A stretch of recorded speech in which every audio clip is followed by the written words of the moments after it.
Oh boy. Where We are live. Oh, yeah, there you go. And at least, hey, look, it's an improvement on last week, Deej.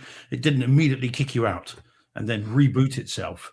So that's why we're progress. literally 14 seconds in. It didn't take 14 seconds to kick you out last week. I We're know. already in rarefied air, Deej. Tippy toes. Let's tippy toe. Like when I enter the water, I jump in, right? Diving board, whatever it is. There's no wading in. You just jump in. But this technology, we are tippy toeing down the old people stairs into the water. Hey, you speak for yourself. I'd like to think I'm in my prime.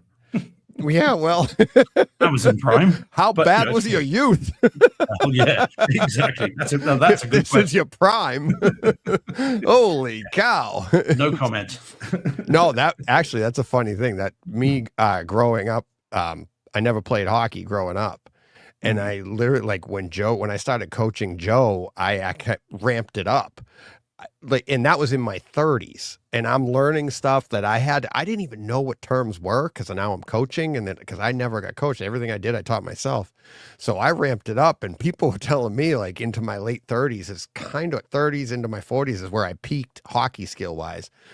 And at that point, people that like the skill level I was playing at was people were like, wow, you must have been awesome in college. Like what division did you play Division I? Because I was playing at a level of Division I players that fell off a cliff. So they were like, nobody could imagine like, this is my peak. It's like, wee. Yeah, like, this is my apex. Yeah. No, like how bad was your youth? Bad. Yes. Really bad. bad. Even more trips to A&E. Yeah. Yeah, exactly. Oh God. Oh, but there we go. How's your week been, Deej? How's it been? Very, very busy. Very busy. Almost didn't get movies in. Okay. I like crammed for the finals yesterday into today, if you will. I got a few good ones in. I got one in today that giving 2 thumbs down. It's all good. So good. If you remember. Or no thumbs at all. Or no, yeah, exactly. Yeah. Yeah, sometimes cool. Yeah, no, I do. I remember. Yeah. And then I have another one that was inspired by a conversation from Mother's Day dinner. So I took that in yesterday. We'll talk about that. And what was the other one? What was the other one that I have that I forgot that I took? Oh, one that you took in. I took in, I'm interested. That should be a fun conversation. The, any clues? Baseball themed. Okay. Now you lost me completely. I don't think I know. Yeah. You do. Bat. Yeah. Oh, yes. Sorry. Yeah. I'm just looking at it now. Oh, man. Yeah. Real surprise for me, that one. Real surprise. That came out of nowhere. We'll talk about when we get there because I don't want to give it away. I'm trying to tease me. I don't know why, I wasn't surprised when I saw who the director was. I was up until then. When I found out who that was, I was like, oh my God, his movies are awesome. So, but yeah. Yeah, I really enjoyed it. Yeah, it was great. I was caught. Oops. I was very pleasantly surprised. Caught by surprise, as it were. Yeah. There you go. So, very good. Very good. Here's a great question from Mikey. This is a great question. I saw this. Okay. And this is why I'm bringing it up. So Mike Schramm in the chat saying, anyone besides me going to see Top Gun tomorrow? I thought of it, and they're doing double features everywhere where you go Top Gun and then Maverick right after. See it in IMAX. I see it in a big screen again. Dolby Cinema has it locally. I saw it, and I was like, oh, man, it's supposed to rain here on Thursday, and maybe I could get it in. I don't know. And then I was like, it seems like a great idea. And then I was like, I have seen both these movies so many times that for me to truck the hour to a Dolby Cinema to see these, I am telling, and I'm not trying, like, if you can do it, great. I think my theater, even this theater, my screening room, this screening room is better, with the bass response and everything. The details that I can see are so much better than going. It's like, and it got me to thinking. That's why I jumped right on as soon as Mikey said something. I'm like, it got me to thinking. I'm like, this whole thing is for people that really haven't experienced Top Gun or Maverick the way we have since last time it was in theaters, right? And I think for us, and it's like, Mikey, report back if you're going to see it. Let me know, because you might come back and be like, yep, kind of like at home. Mm-hmm. Just more expensive popcorn. It's like, yeah. I mean, it's rare for me, although for reasons I become more common, but at the moment it's very rare for me to go to watch, an older movie in the theaters. I prefer, as everybody knows, I prefer to see the stuff at home anyway. I don't quite get the, see a movie that's 30, 40, 50 years old on the big screen. You're like, yeah, but I'd rather see it on my screen. That's the thing. So I'm very skeptical of it. Even in IMAX, I'm not that fussed. I personally, just not for me. I'd much rather see it at home. Although, as I say, for reasons I'll explain later, some of that might change moving forward. But yeah, so yeah, we shall see. We shall see. Because it's like, think about it though. Like, you see a movie in the theater, right? And you can't wait to get it at home, right? When have you seen something at home and been like, I gotta get that in the theater? Yeah, almost never. Really? No, you actually, like, if it's like Prey, nobody said I need to go to the theater to see that. You just wanted it physical so you could have a better version at home. And it's like, that's why I think it's just, and I get it if you're going with a bunch of people, or you're going for the nostalgia of seeing it, or somebody like Mikey. Mikey probably never saw Top Gun in the theater ever, right? I did. And it's like, but even still, it's like, it's just, yeah. I mean, I again, look, I mean, I always think, Prey in particular, funny enough, the first Mortal Kombat, Godzilla X Kong during COVID, when they were releasing them at home first. I mean, I was like, okay, works for me. And again, Dune. as you said, Dune. Begonia. I'm not going to I never saw Dune in the theater. I have zero desire to. Yeah, zero. Because it really is. All I'm going to do would be like, that just isn't as good as home. Yeah, and I'm running the risk of lit sneakers running across the stage. If anybody remembers that story. But also, you think, again, as you say, cost of the ticket, cost of the popcorn, cost of the parking, the faff of having to find, get there and all that. I mean, no one was happier than me. I mean, it was one of the few positives of COVID, all that era anyway, lockdown, was these movies at home, day and day. I've said before, you release these movies from now on, day and date at home. I'll never go to commercial cinema again, and I will not feel like I've missed anything. And again, the numbers, the number of movies are endless. Look at, again, Begonia. That would have been ruined in a theater with a lot of people in there. Movies that require engagement are much better at home if you're lucky like we are. And again, we are lucky to have what we have. But if you do have that, or you've got access to it somewhat other way, then I don't know why you'd, careful how I said, truck to a local cinema when you can just kind of see it at home in the environment that you want. It's always got to be better, surely. Apart from some exceptions, which I'll talk about later. I just definitely better. Oh yeah, I actually had an idea today about. I already said thumbs down, but Project Hail Mary dropped today. I have been dying for that, and that's the latest movie to be delayed. It's an Amazon property, MGM/Amazon property. It was supposed to have been out over a month ago, I think, right? And it got delayed because it was so successful in the theater. And I'm like driving to work this morning when I saw that it dropped today. No warning, no preview, no nothing. Just you wake up, you look, and it's like, it's there. I was like, on Kaleidoscape, I'm like, I bought it, downloaded it, and I'm like, I gotta get my work done and get home and watch this before the show. Johnny Speakers texted me and he's like, I know what you're watching today. I'm like, oh yeah. So I can't wait to tell everybody about it. But what got me to thinking about it is this was delayed. I'm like, what if, and it was it's $35, $34.99 on Kaleidoscape, which is a weird price because typically they're $24 or $39. So MGM, Amazon sets it at $35, but it's the same price as if you bought it on Amazon, right? You can buy it digitally on Amazon right now, $34.99, or rent it for $24.99. And Joe, my son, is actually going to buy it. And like you were saying earlier, it's not even due out until July or August. So Amazon is going to be making their money, on the stream, on the digital download. And then once that peters out, they'll release the physical release, right?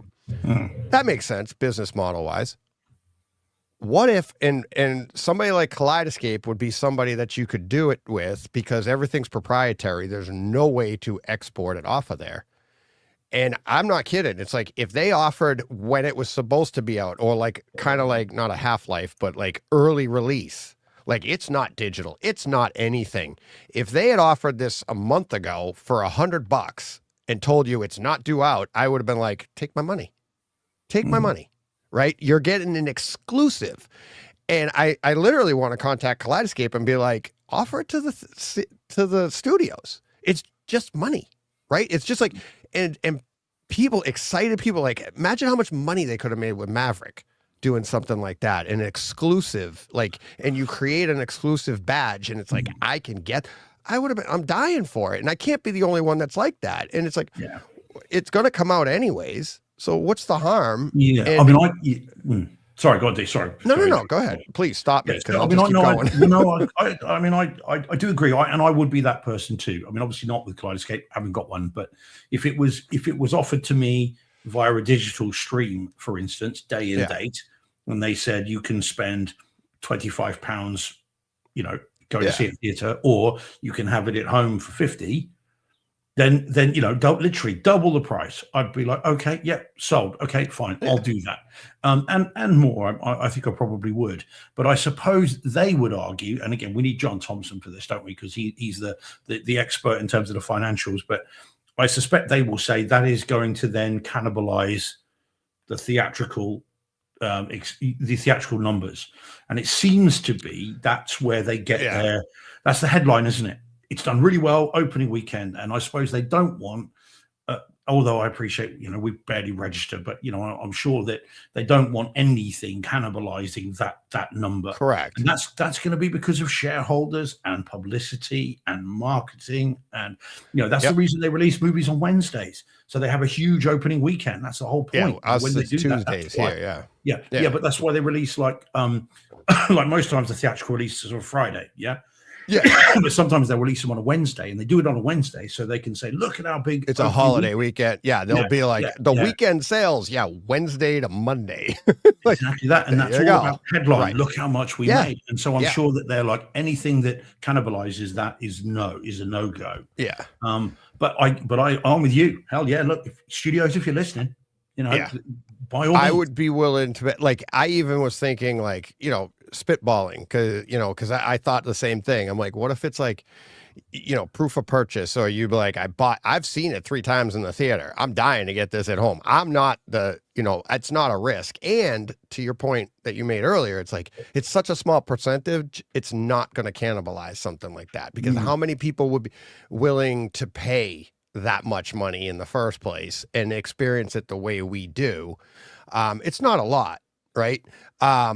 It already does exist, but it's a completely different exclusive system that's like, tens of thousands of dollars. And then it's literally like, I want to say it's like $5,000 for the movie itself. Yeah, well, quite. And you get a day and date in the theater that way. It's like that. The billionaires get that, and it's like, it's nothing to them. And it's like their theaters are, probably 50 people's theaters in their homes, something like that. Well, this is the thing. I suppose they will also say, well, yeah, okay, so $100 for the movie, but if you invite 10 people round that would have spent $25 each on a ticket, and they watch it at home, then suddenly that money's gone from the exhibitors. It's gone from, you make yourself your own mini exhibitor, don't you? And I suppose that will be their argument as well. But I don't agree with it, but that will be their argument. Yeah, Jordan saying in the chat, if studios did do that, they'd have to make agreements with the actors to do that. Look at the issue Disney had with Scarlett Johansson regarding Black Widow with the Disney Plus Premium Access release. Yeah, that's the back end points, isn't it? That's the back end. But that's where, like, and I mean, it's a great point. But at the same time, it's like, all right, so Project Hail Mary dropped today, $35. I paid. anybody buying on Amazon is paying $35. If they released this for, $70 a month ago, they doubled their money on my purchase that I would have made today anyways, and that would go towards it. So the actors, it's a way to make more money off of the people that would already be buying it anyways. And especially in a Kaleidoscape situation where it's already proprietary, it can't be exported off and sold or anything like that. So you already have an inherent, safety feature right there. And now it's like, okay. And that clientele will be like, all right, you get the enthusiasts that are like, I'm dying to get it early. Boom. Charge a premium. If you don't want it, don't pay. But if you do, you're getting double. The studio would be getting double the money. There's really no harm, and only more money for them and less for us. Yeah, I mean, like I said, I'm with you. If we can have that works for me. As I said, and I mean, Jordan's saying he was lucky enough to see Godzilla X Kong and June. Let me just bring that up. Yeah. So he got to see Godzilla versus Kong and June Part 1 in 3D at his local cinema despite the pandemic, which is fair enough. But I can vividly recall it was Godzilla versus Kong, not X Kong. That was the most recent one, wasn't it?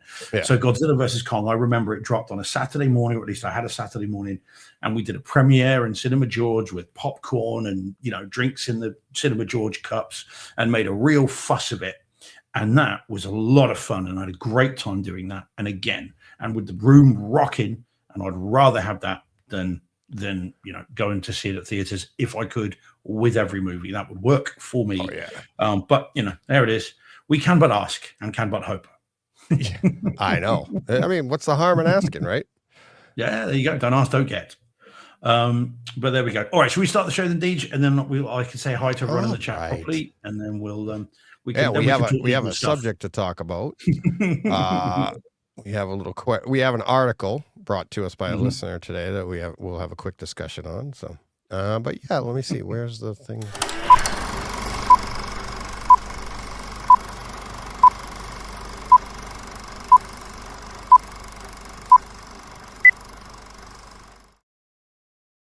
We are Brightside Theater.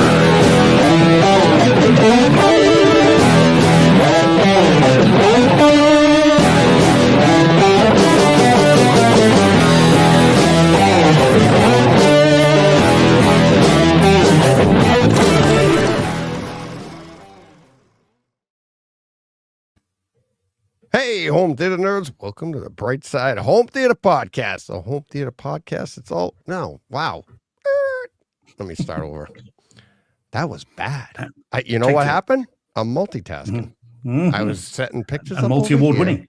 Yeah, and I missed everything because I had to get John's audio here ready. So, but yeah, so let's see. Where is that? Where is where did it go? Nope, that's not it. Nope, that's not it. Oh my God. All right, let's start again. All right.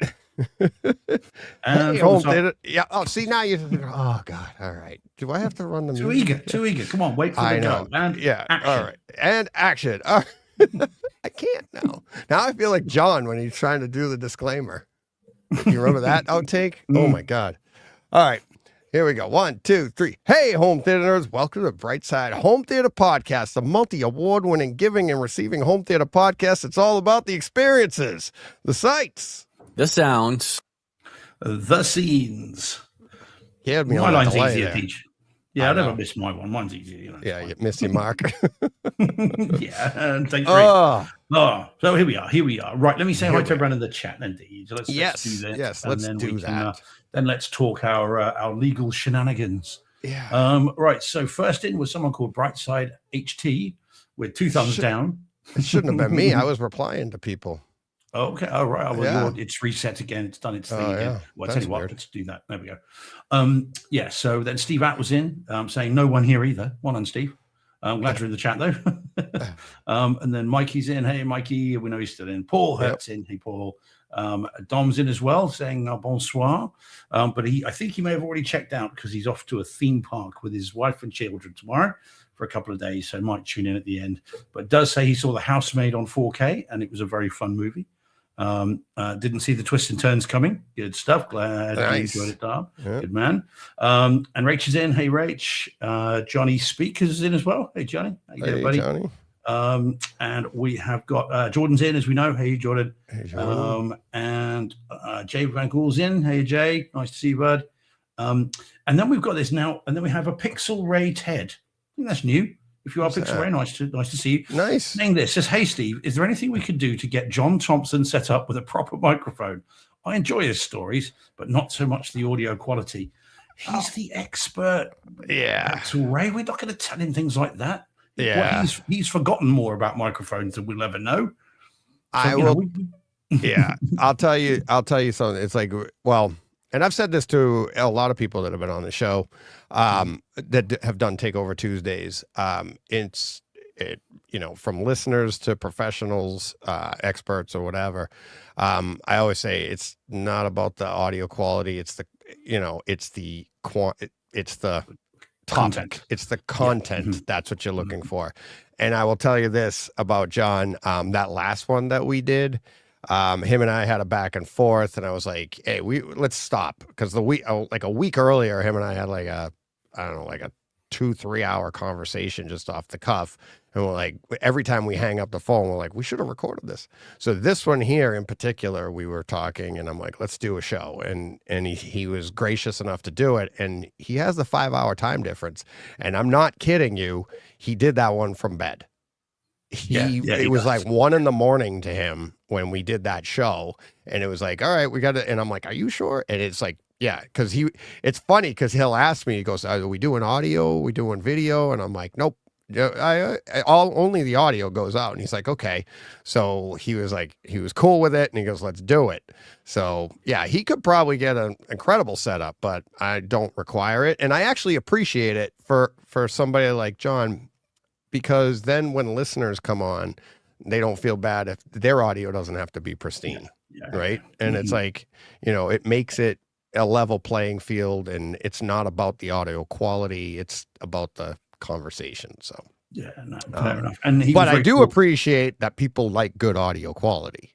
So it's all good. We I need to speak. Having listened to that, I need to speak to him about speaking to his friend Paul W. Anderson, because I want my copy of Event Horizon autographed. And I want to know about all the deleted scenes from that as well. I didn't realize he knew him, and now I know he knows him. And that's it. I'm going to be. I need to speak to that guy. I want Event Horizon autographed, as I said, and I want to know all about the hour-long, ultra gory footage that has disappeared. That is gone. Yeah, find it. So I need to speak to John and get the meeting set up. Nice. I could talk to him forever. Anyway, sorry. So John Mensor's in as well. Hey, John. How you doing, bud? Sorry, I waited for a while. John. Very, very patient. Talk to him Holger's today. in as well. Hey, Holger. Blind guys in, Deej.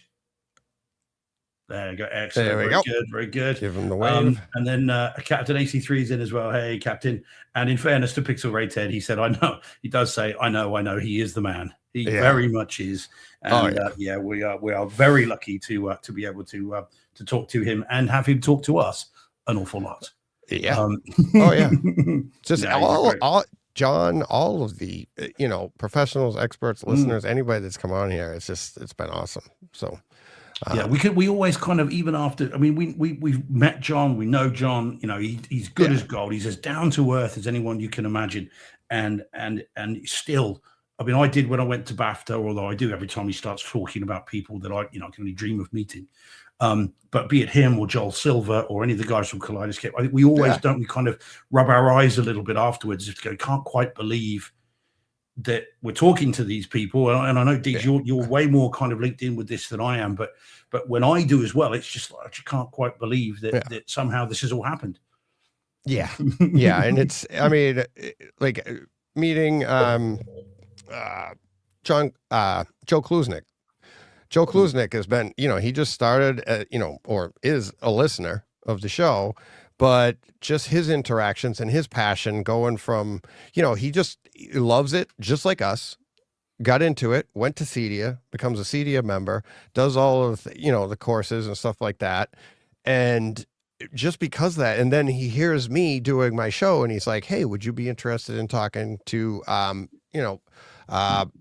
Brett Bjorkquist, right? And I'm like, sure, who's that? And he's like, oh, at the time he was working at Kaleidoscape. And it's like, okay. And this is what, 5 years ago, whatever it was, right? I'm like, sure, okay. And then you meet him, and then he was, he went to CD and he took Ben Goff's seminar. And he's like, let's do a show with him. And it's like listeners like that. It's like they bring people to the show, and it's like, and then you sit down with Ben Goff, who's building, $1 million theaters, who then, who Ben had John in for their demo theater. And it's like, we know that story. It's like all of this stuff. And it's like these $1 million theaters. And it's like I said, when I came first time I went to CEDIA, I was like, we're not that far off. And like a guy like Ben, I sit down with Ben, and it was like, we're very like-minded. He's the expert. He delves into things that I can't even imagine, which is great. But then the stuff like home theater, we're very like-minded. And you're like, it gives you the confidence, and it should give you guys, the listeners, the confidence when people are saying stuff that we kind of know we're tweaking with. And this guy's making millions of dollars, or, charging millions of dollars for a theater. And it's like, look, we're not that far off. I can't build $1 million theater, don't get me wrong. But it's just fun when you see how tight this community really, really is, Yeah. So. Well, and we talked off air about, when I first heard of the ISF back in the 90s, when I had a TV, can I get an Imaging Science Foundation engineer? Someone had told me then that one day I'd talk to the guy that founded it. Yeah. I'd have been like, get stuff. There's no way. But yeah. Sure enough, it's crazy how cool this guy, and again, an Oscar winner with Ara, and of course your history with the HT guys and all that as well. Yeah, getting to speak to him and chat to him, and and well, have drinks with him, literally. Yeah. It is very, very cool. So we are lucky people. We're lucky people breathing rarefied air. Right, Dee, sorry, because we're going to get off on a tangent again. So the old school kung fu films has just dropped in. Hey, buddy. Hey. So let's talk legal stuff then, Deej. Come on. All right. Share this article. Come on.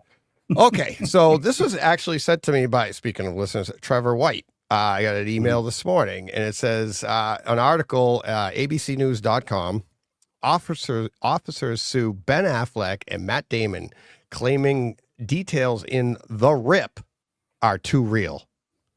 And so I read this article, and I was like, all right, I'm a car painter. I'm like, and I think this is ridiculous.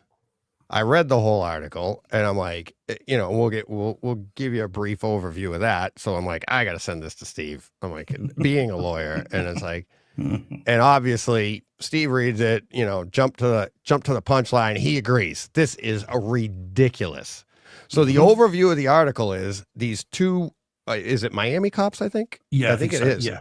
Two Miami officers are suing the production company that made this movie, made The Rip, which is, that's the production company that is now is also sharing with that. And that wasn't mentioned in the article, but that company is sharing with everybody, from the gaffers and the food people. Everybody shares. Equity, it's called, isn't it? Yeah. So they're, Ben and Matt are trying to do something different in Hollywood and have give people more of a stake in these movies.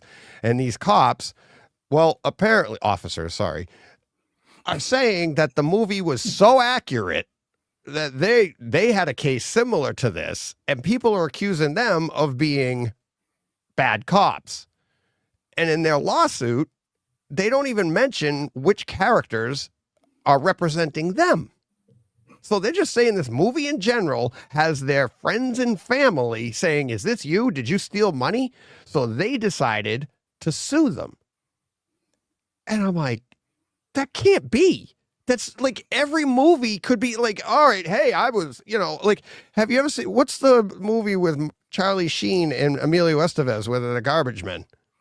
Yeah. I know the one. Can't think what it's called. It's like Trash Man or something, whatever. I don't know. Yeah, something like that. It's something like that. But it's like, what are you going to have people just say like, I pick up trash. Hey, and we do funny things. It's like, what the heck?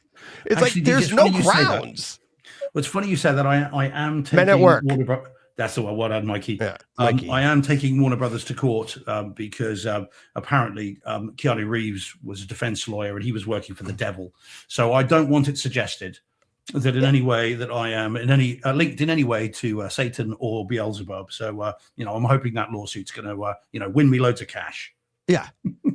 It's like there's like, and it even said, like, in the article, like, the movie says, not represent, which every movie says at the end, that they have the disclaimer. This is not a representation of any real person or situation or anything like that. And it's like, what the?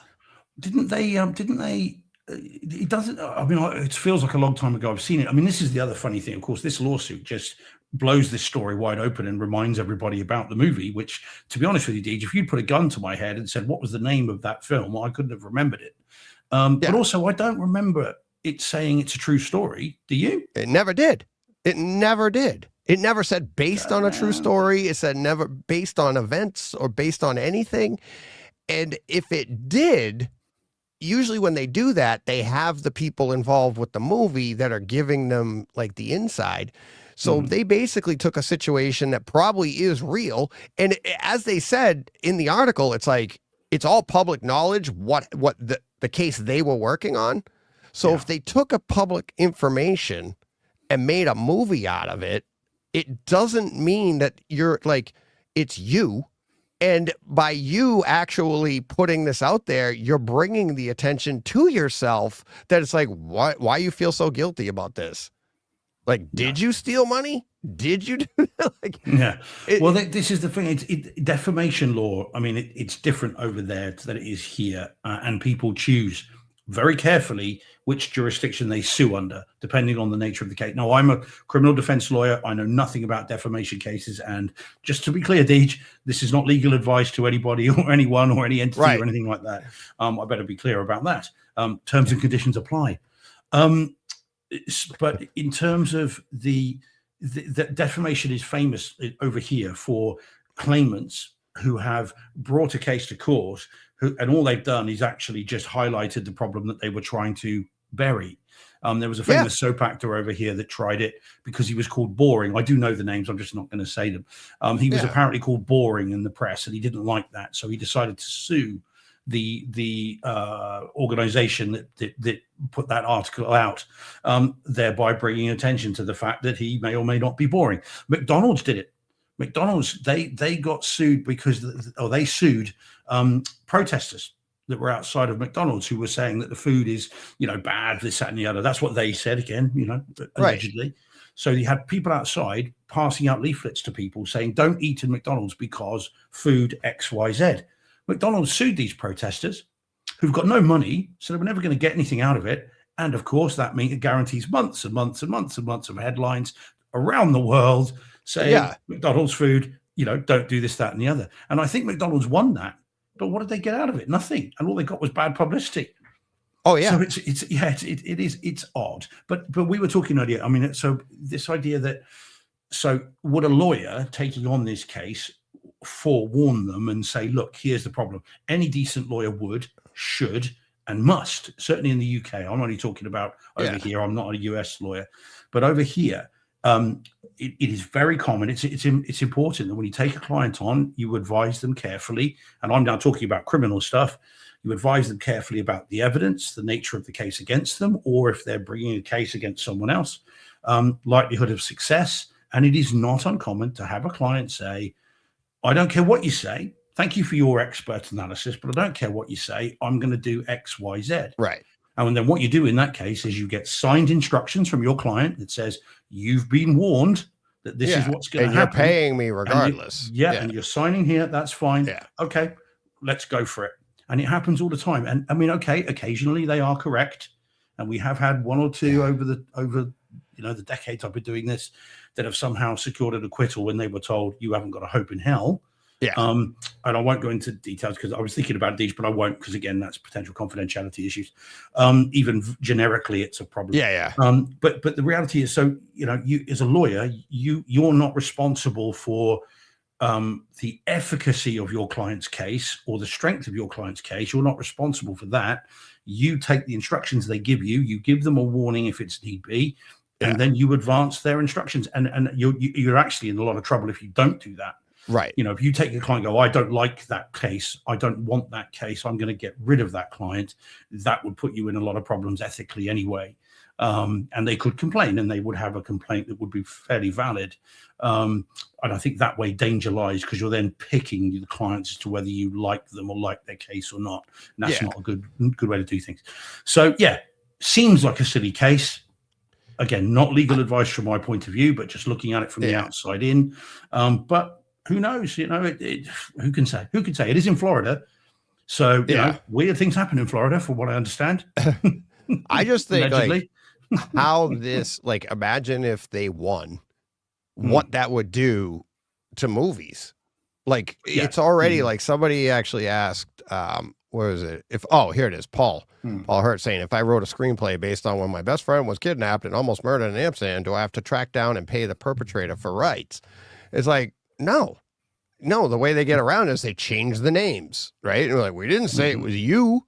You know, you don't point the finger at an individual. You change the names for the sake of anonymity or whatever, right? And you hear about that all the time, based on a true story, and that's complete fiction. People do that in complete fiction just to give you that this really happened. So now, like, a movie that, like, oh my God, cops busted a whole, you know, did a drug bust and that found all this cash and potentially could have stolen it.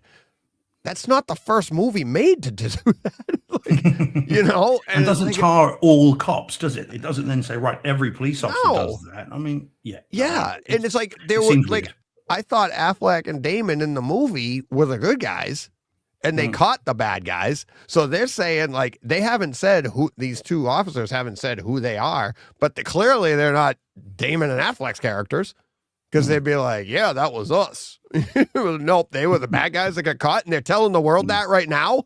What does that do for other movies? You know, like, imagine the government comes out and goes, yeah, we're going to sue you because, you know, Independence Day is way too accurate. Really? Yes. Yeah. Well, they are releasing the UFO files, so who knows? Disclosure Day is coming. Well, indeed. Yeah, but but as I said, I look again, legal disclaimer, everybody, because if these are quite litigious people, then you know, clearly, we don't know the detail. We're only going based on an article, and we're just talking very generally about the impact on the film business, not the validity or otherwise of their case. There we go. There you go. All right. That's why I have my lawyer here for this discussion. Because, you know, it is an ongoing case. So, you know. Actually, the best thing that ever happened to the show, we got sued.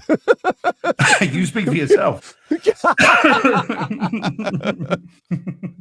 don't like that conversation with my boss about our professional indemnity insurance. He won't like that. So, It's like, think of the, it's like, how did you guys get so big? We got outed. Like, and then McDonald's sued. Yep. Oh man. So I did think that was interesting. You know, that's exactly what Trevor wrote in the subject line. Interesting article. You weren't wrong. All right. Okay. All right. Anything else? No, I mean, we could, if we wanted to then look at the time, if we wanted, look at it and look at the picture on the screen. If we wanted to then do a theatrical visit this week and then lead into an experience, we could do that. And then we'll have a good hour to run at everything else then. What do you think? Yeah, sounds great. Because there's a story with this. What do you want me to open with? Do you want me to open with the welcome one? Yeah, that's it. Yeah, please. All right. Yeah. I'll set the scene before we display it. Yeah, they're all in order, more or less, I think. Okay. Yeah, sorry for that one, by the way. That's the one. That's the one. So, so everybody knows pretty much that, certainly any long-time viewers, listeners will know that as a general rule, I am quite disparaging about commercial cinemas. I have issues with them. It is rare that I will go to one and have a very good experience. I went to the Epic screen at View Cinemas when I saw Project Hail Mary, funnily enough, more about which later. And I enjoyed that experience. I thought that was good. It was fine. You know, it was okay. But also against that, there have been many, many unpleasant experiences, and particularly in my case with IMAX. And I had, so my one was 10 years ago, 11 years ago with Dunkirk. I think it was 2015, wasn't it? I think it was. Yeah. And I went to see that in an IMAX theater about an hour away from here as a special treat. On this particular day, I thought, I'm going to go see it.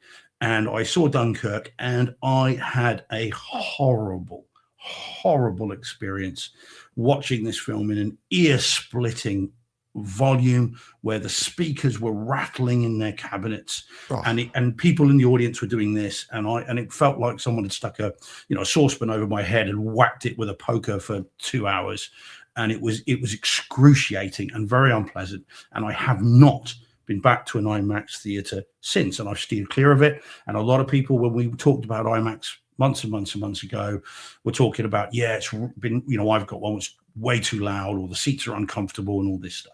So I've stayed away from IMAX since then.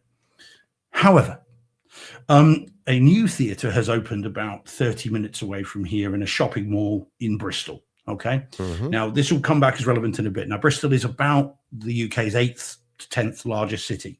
Okay. And that's my nearest city to here. And it's not a big city, but they have nevertheless had an old cinema showcase shut, actually. And they've then brought in this a new cinema called Odeon, who is a big chain in the UK, and they have kitted this this theatre out with everything apart from a Dolby Cinema. I mean, you've got IMAX, there's iSense, which seems a bit odd, but all kinds of different seating and all kinds of different things. And it opened in end of February, and I had not been there, and I've been meaning to go, and I hadn't been able to until Monday night when I booked to the Odeon Lux, Odeon Lux Theatre, to see Mortal Kombat 2 in IMAX. And I thought to myself, right, okay, these are, by the way, massive screens in the foyer, by the way. And I thought to myself, right, I'm going to give IMAX another go, because now we're 11 years on, brand new theatre. If this one can't sell me on IMAX, that's me and IMAX done. And I literally thought, right, once, and that's the end of it. I'm not doing this again. And I went very late in the evening. The showing was at 20 to 10 on an evening. And it was a Monday night. And I walk in, and there is a massive foyer. There's no one there, as you can see there. Pretty much, there's people coming out at the end. But this theater was pristine. I mean, it looked like it had just opened. All that lovely fresh carpet smell and all the rest of it. It was all very, absolutely spotless, which I hope means the staff are good at cleaning and not that no one's going. Because if no one's going, it ain't going to be there long, because they've spent a lot of money on this. And so this is one of the foyer areas. This is upstairs, and then you move to the end of this thing here, and we have our IMAX screen. Apologies for the blooming on that. I grabbed this picture very quickly because I was running a little late. So IMAX in the foyer, IMAX up here, and then went into the theater itself. By the way, notice the blue and black colors, which is like my theater room. So of course it's going to, and mine. I love the blue and black. It's the great. Blue theme of Bright Side Home Theater in the background. That's what I go with. Yep, absolutely. Yeah. So the dark blue, black, and the dark gray as well, which is the color of my carpet in my theater room as well. So this is the theater. Then you'll see there's one other person right up in the back row there. This was pretty much the showing. Yes, there is one other person. I took it really quickly as well, because they're bound to think, what's this idiot taking photos? And then went up to the red seats, which are the really posh ones. So I've got some photos of that. Yeah, you're right. And next slide, please. I clicked on the wrong folder. You're okay. And this is their ultra luxe seats. And that's my big can of Red Bull to keep me awake. And so I sat down, and then looking at the screen, then I did get a quick snap of the screen that I put on. I think I did. Yep. And there it is there. Okay. So the screen there doesn't look that big. I promise you, it is big when you sat in front of it. It's just the way the camera was, and I didn't mess about with it. Okay. So I sat down, this comes on, right? So on comes the adverts. We get 20 minutes of adverts, okay, which look a little sharper, but it's still adverts, just like, car adverts. Just want to bang my head against a brick wall. And so endless adverts, load of trailers, which in fairness, one of which, by the way, was the Odyssey, and on an IMAX screen, does look very good, I grant you. But I had seen all the trailers. So we finally get to the start of the movie, and I'm thinking, okay, well, this is kind of same old, same old. However, we then get an IMAX trailer, which I had never seen before. And so we get an IMAX trailer of kind of, all different, things through forests and lakes and rivers and all this stuff. And then there is so then the movie, you get the Warner Brothers logo comes up because it was Mortal Kombat 2. So you get the New Line Cinema Warners. Yep. And there was another IMAX trailer after that, saying shot for IMAX, filmed for IMAX, which I was not expecting. And I've got to say, Deej, so I then watched the film after that. I've been all over the world. Okay, I've seen movies literally, all over the place, from Universal Studios to Sony in San Francisco, to Boston, to all over the world, and in London and all those places.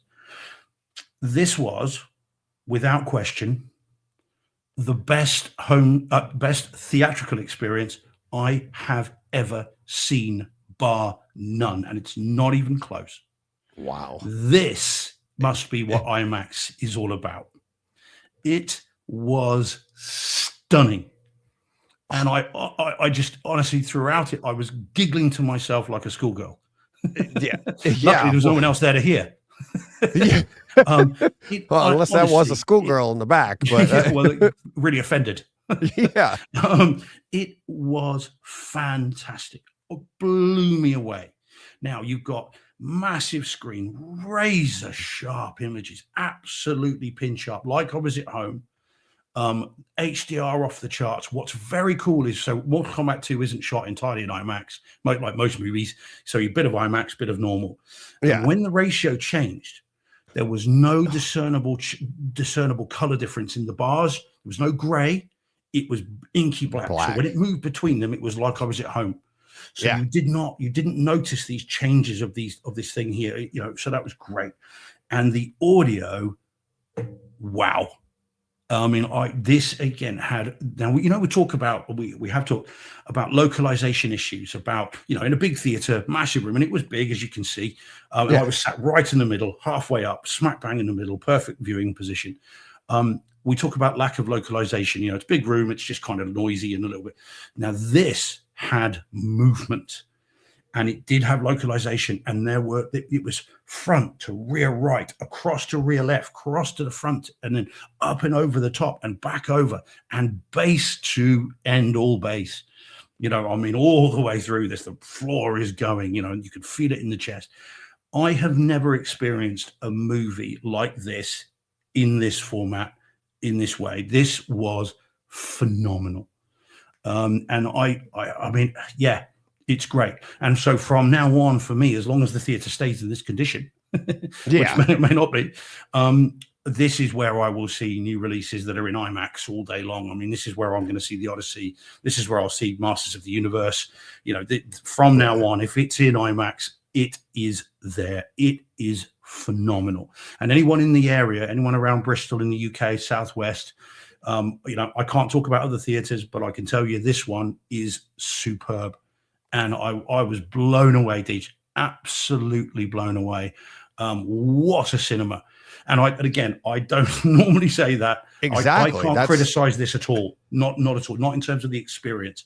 You just can't do it. It's perfect. And if Dolby Cinema can beat this, I would be very, very surprised.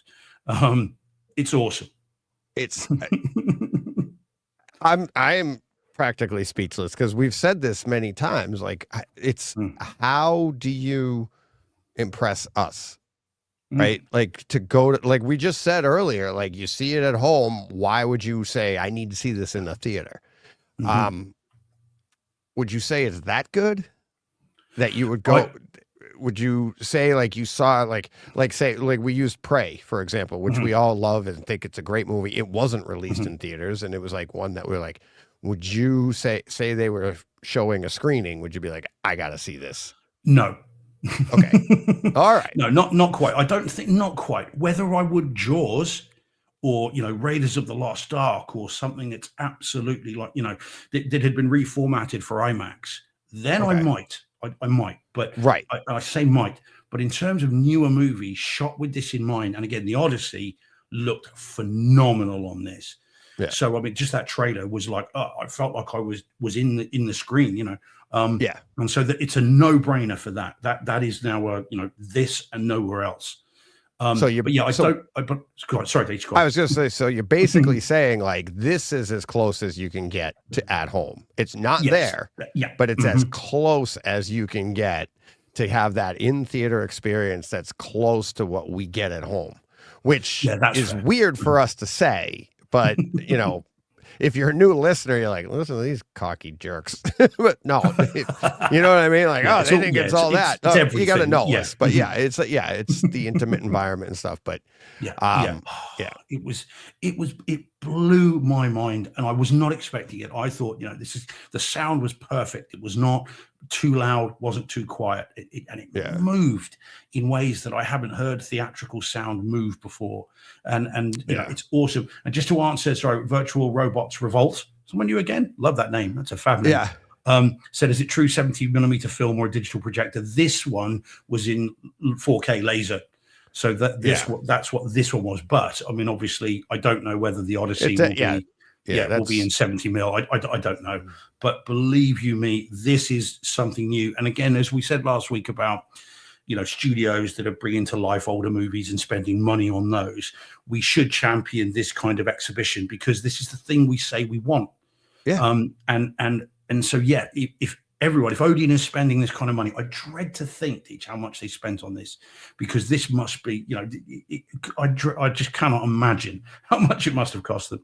But I'm very glad they did. And this is an Odeon Lux Cinema, that's what it's known as. That's their brand. So if you can't make it to Bristol and you've got one near you or not near you, and you want to see something that's going to blow your socks off, this is how to see it. And well done, Odeon, for giving us this kind of presentation, because IMAX, as I found, is not that way. The cinema I was referring to was not an Odeon cinema; it was a different one. And it was a big cinema chain, but not that. And that experience was totally different to this. I loved this experience, and it's not cheap. It was like £17 for a ticket. You got to pay parking because it's in a shopping mall, so that was another £3 or £4 on top. But if it's worth seeing, and it's in IMAX, this is how to see it. They've said that too. It's like they use theaters like this, like a premium experience, and you're going to pay for it. And they've literally, I've seen articles in the past where places will have this, and they're like, yeah, we charge a premium, and then there's requirements, like you can't have little kids in here. And then I saw one article, this was a few years ago, and a woman was so offended she couldn't bring her infant in, and they're like, no, this is a premium experience. It's like, but I have her. No, you don't. And they're like, well, I'll never come back here. Okay, this is for the premium experience. That's why they charge more. It's like to take care of stuff like that. And it's like, and it sounds like you're trying to be, an elitist or something like that. But it's like, no, it's like, it's for the people that want that premium experience. And it's like, I know like Rogan started doing this with his shows, his comedy specials. They take your phone. And before you go in, so you don't get to look at your phone. And he's talked about it on his show. Like, we do that so that people not so they can't take pictures. It's so they have to concentrate on the show, because there's a flow to the show. And if you're not paying attention, and if it's taken away, and it's funny listening to him say that, it's like you hear people talk about that when they're designing a theater, like when Ben's not designing a theater, or that it's like if all of a sudden the toilet flushes upstairs and you're at this moment in a movie in your home that demands dead silence, and all of a sudden you go, oh, I wonder who used the bathroom, and it's like, boom, you've been taken out of the experience. Well, you get that in a cinema, like you were saying about Begonia. It's like you want complete concentration. I'll pay double the price to have take my phone, charge me double, and give me the ultimate theater experience. Okay. And people will complain, why is it so expensive? Why can't I go? It's like, all right, this is why. There are people that like it this way. And it's like, you don't have to do every showing like that, but it's like, I mean, it's so much for me being speechless. But in terms of the other thing as well, when I've been in IMAX screens before, the seats are rigid and uncomfortable. These are recliners and all that stuff as well. It was very cool. Paul says there sounds like IMAX have established a new presentation spec to compete with Barco Dolby. Well, Paul, when I saw Project Hail Mary, that was in a Barco on a Barco projector, laser projector, Dolby Atmos, and that was the epic screen that I showed the photos of that a few weeks ago. This trounced that. absolutely trounced it. And of course, Project Hail Mary was showing in IMAX in these theaters when it came out, and I wish I had seen it in this format, because it would have been a very, very different experience. I mean, I enjoyed the Epic one, don't get me wrong, but this would have been, I think, a noticeable improvement. And as I said, the next big one is Masters of the Universe, which I loved playing with those toys as a kid, so I will be there for that. I think there has been IMAX footage, and then of course, day one for me, the Odyssey will be here. It'll be a bit busier, I imagine, but I'll see that there, and then also Doomsday. I mean, although I don't, of course, it's not in IMAX, is it? So I don't know whether they'll show it in a different format, but still, this is where I want to see. Oh yeah, yeah. I'm an hour and 10 minutes from Cinemark, and that I'd have to drive west. And a Dolby Cinema or even an IMAX, true IMAX, is an hour east into Boston. Okay. So like I'm an hour in either direction from something of this quality. And I can tell you right now, they don't have this quality of seating, right? Like my X Plus has this quality of seating, but it doesn't have the goodies that, like, remember I saw Project Hail Mary at the Cinemark, and it was great. It was awesome. Like the screen was the appropriate size. It was the, you didn't have black bars all four sides like you did at Showcase. And it was like, that's just, So, and we'll get into more of that when I talk about that later. If you do come over, this is where we're going to go. All right. I'd love to get your view on this. I think it would blow your mind. I think you love it. It's very exciting. And Paul says, Paul also says that let me know when all IMAX cinemas are upgraded to this standard, or I'll have to come to Bristol. Paul, come to Bristol, buddy. Let me know when you're here. We'll go see something in this and prepare to be amazed. It's an awesome, to impress. It's hard to impress us. And when they do, it's, You've got to shout it out, haven't you? Yeah. Again, it's bright side, so we're always looking for the positive-ish anyway. Yeah. But when it is something new, something different. It's something new and something blue. So indeed, but not borrowed. Not borrowed. No. Well. Very, very cool. Very cool. Awesome. So, all right. Should we talk about the movie? Let's get to the movie in particular that you saw. Okay. So this one then is Mortal Kombat 2. And again, I have to say, I'll get the 4K disc when this comes out. So this is obviously in theaters. And of course, my experience may have enhanced the movie. So it might be when I see it again, it's less good. I don't know. But it's less anyway, it's less good. Yeah, it might be. So the first viewing, I did enjoy it. And I've got to say, so I obviously watched Mortal Kombat, the first one, again last week, which we talked about. Since then, I downloaded Mortal Kombat 11 on my Legion Go, so my portable gaming PC, and I've been playing that to death this past week, if you'll forgive the pun. And I've been loving that. And then so to go along to this was just part of this little Mortal Kombat journey I've been on. And I did enjoy this. I thought it was good. I think I'm not sure it made much sense, which didn't really matter to me because I was having such a good time with the presentation of it. So I don't think it made a lot of sense, but it does give you, as a Mortal Kombat fan, what you're after, which is a load of fights, load of blood, guts, and gore. And that's kind of it. There's not a lot of story here. And what story there is doesn't really make sense, but you won't care if you see it in a really good theater. And I didn't care because it was fun. So I will get the 4K disc. I think I'll see it again. I did enjoy myself.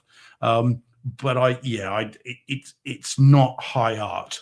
I would say. Well, it's a video game movie. It's a video game movie. From when did this video game come out? In the 80s, wasn't it? Was it 80s? Early 90s. Early 90s. 92, 93, something like that. Okay. Yeah. But and even that, it was just it wasn't even a first person fighting game. It was, it was two characters coming across, but its claim to fame was it was just gory. Yeah. But that's it. It's just like it wasn't a great story in the video game either. It was just a game and the blood and guts, and that was it. And the fact that they've made these movies that have captivated people, that I got a text from Joe Klosnick, and I had told you about this, and he's like, the best Mortal Kombat movie I've ever seen, which I was like, wow, coming from Joe, but also there aren't a lot of them. So it's like, I mean, it's not like he's saying the best movie I've ever seen. Like, step aside, Gone with the Wind. Yeah, exactly. It's like, Lawrence of Arabia, nothing. Mortal Kombat 2. No, that's not what anybody's saying. I hope that's not what Joe's saying. But sorry, Joe. But the idea, it's like I got that from him, and I'm like, I was like eyeballs deep at working at the house. I planned on seeing this Saturday, and I just couldn't. I couldn't get out of work. I just kept working, and just too busy to. And this is on a schedule, so you can't just go home and just start it up, right? You're gonna see it at certain times, and I got to see it in the best possible theater, and it wasn't possible. But home theater people I see are loving it. I'm hearing other things from not lesser people, but people that aren't into the home theater side. Yeah, quite. I mean, it'll be a hell of a home theater thing because it's Warner's disc. I mean, Warner's never disappoint, do they? Or very rarely. But yeah, no, it's great. And I have to say, Carl Urban is very, very good as Johnny Cage. And the guy that plays Kano as well, who's an Aussie comedian, is very funny. And the two of them just undercut the thing constantly. It's like Deadpool and Wolverine, really. They're just constantly taking the mickey, and just undercutting it. And they are funny. And again, the Aussie guy in particular is funny. So yeah, it was good. I did enjoy it, and I recommend people seeing it. It looks like in the chat people enjoyed it as well. It's a fun time. It is exactly what it is. It's what it says on the tin. It's Mortal Kombat 2. If you like the games, you like the universe, you'll like the movie. If you don't, you won't. Right. But if you do see it in this particular IMAX cinema, you'll enjoy the experience, if not the movie itself. Yeah. So right. And interesting, sorry, again, old school kung fu film saying that he likes watching films at the BFI IMAX in Waterloo, so that's London, but the seats are a letdown. I mean, that's the thing, old school kung fu films, exactly that. Yeah. I've been in IMAX theaters, not the last one was, but previously as well, when they used to just show the nature documentaries and those kinds of things, and they were rigid seats right up against a wall, or a partition, and they were uncomfortable, but then they were designed then for 40 minutes. It was a quick in, watch it, and then go. Now, these ones, though, and especially this particular one, have been designed with a proper experience in mind. So they're beautifully comfortable seats. Not as nice as my ones at home, I would say, but still very, very nice. Premium leather, tray, table, all this stuff. It all reclines nicely. That's the beauty of these. And I'm sure there'll be one of these in London if an Odeon Lux. There's got to be. And I'd be very surprised if the Bristol one is different to those. So if you can find one, give it a try and let us know what you think of it. I loved it. So there we go. Yeah. All righty then. Let's see. Remove. There we go. All right. Okay. All right. So this one, can you see what it is? Do you see what it is? Can you make it out? Quite. Okay. Oh God, yes I can. Oh, Deej, really? Slow your roll. I can see. Actually, it's on your thing at the back as well. By the way. Yes, it is. It's on your screen. There you go. You're giving it away. So for the people of the audio only, you have to tune in to get a sneak peek. So pause the audio only. Jump ahead to the 1 hour and 2 minute mark of the video. You'll see. Then continue where I'll announce what it is. So we'll wait for them to come back. Okay, they're back. Long time. So let me, before I put it up for the people, the YouTubers, this was the Mother's Day conversation at the dinner table. Oh, okay. So yeah, and my I got a picture Saturday night of my grandson taking this in with Greg, and my grandson's face was.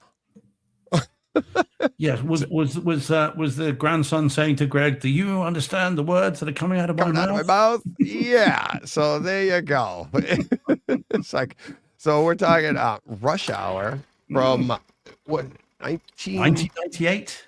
Yes, 1998, which actually. Another movie we're going to this came out in 98. Another movie that Steve and I are going to talk about later took place in 1998. Did you know that, Steve? Yeah. Oh, yeah. Oh, okay. Yeah. I'll tell you why when we get to that. Yeah. Okay. Why you knew it? Is that what you mean? And why it resonated with me? Yeah.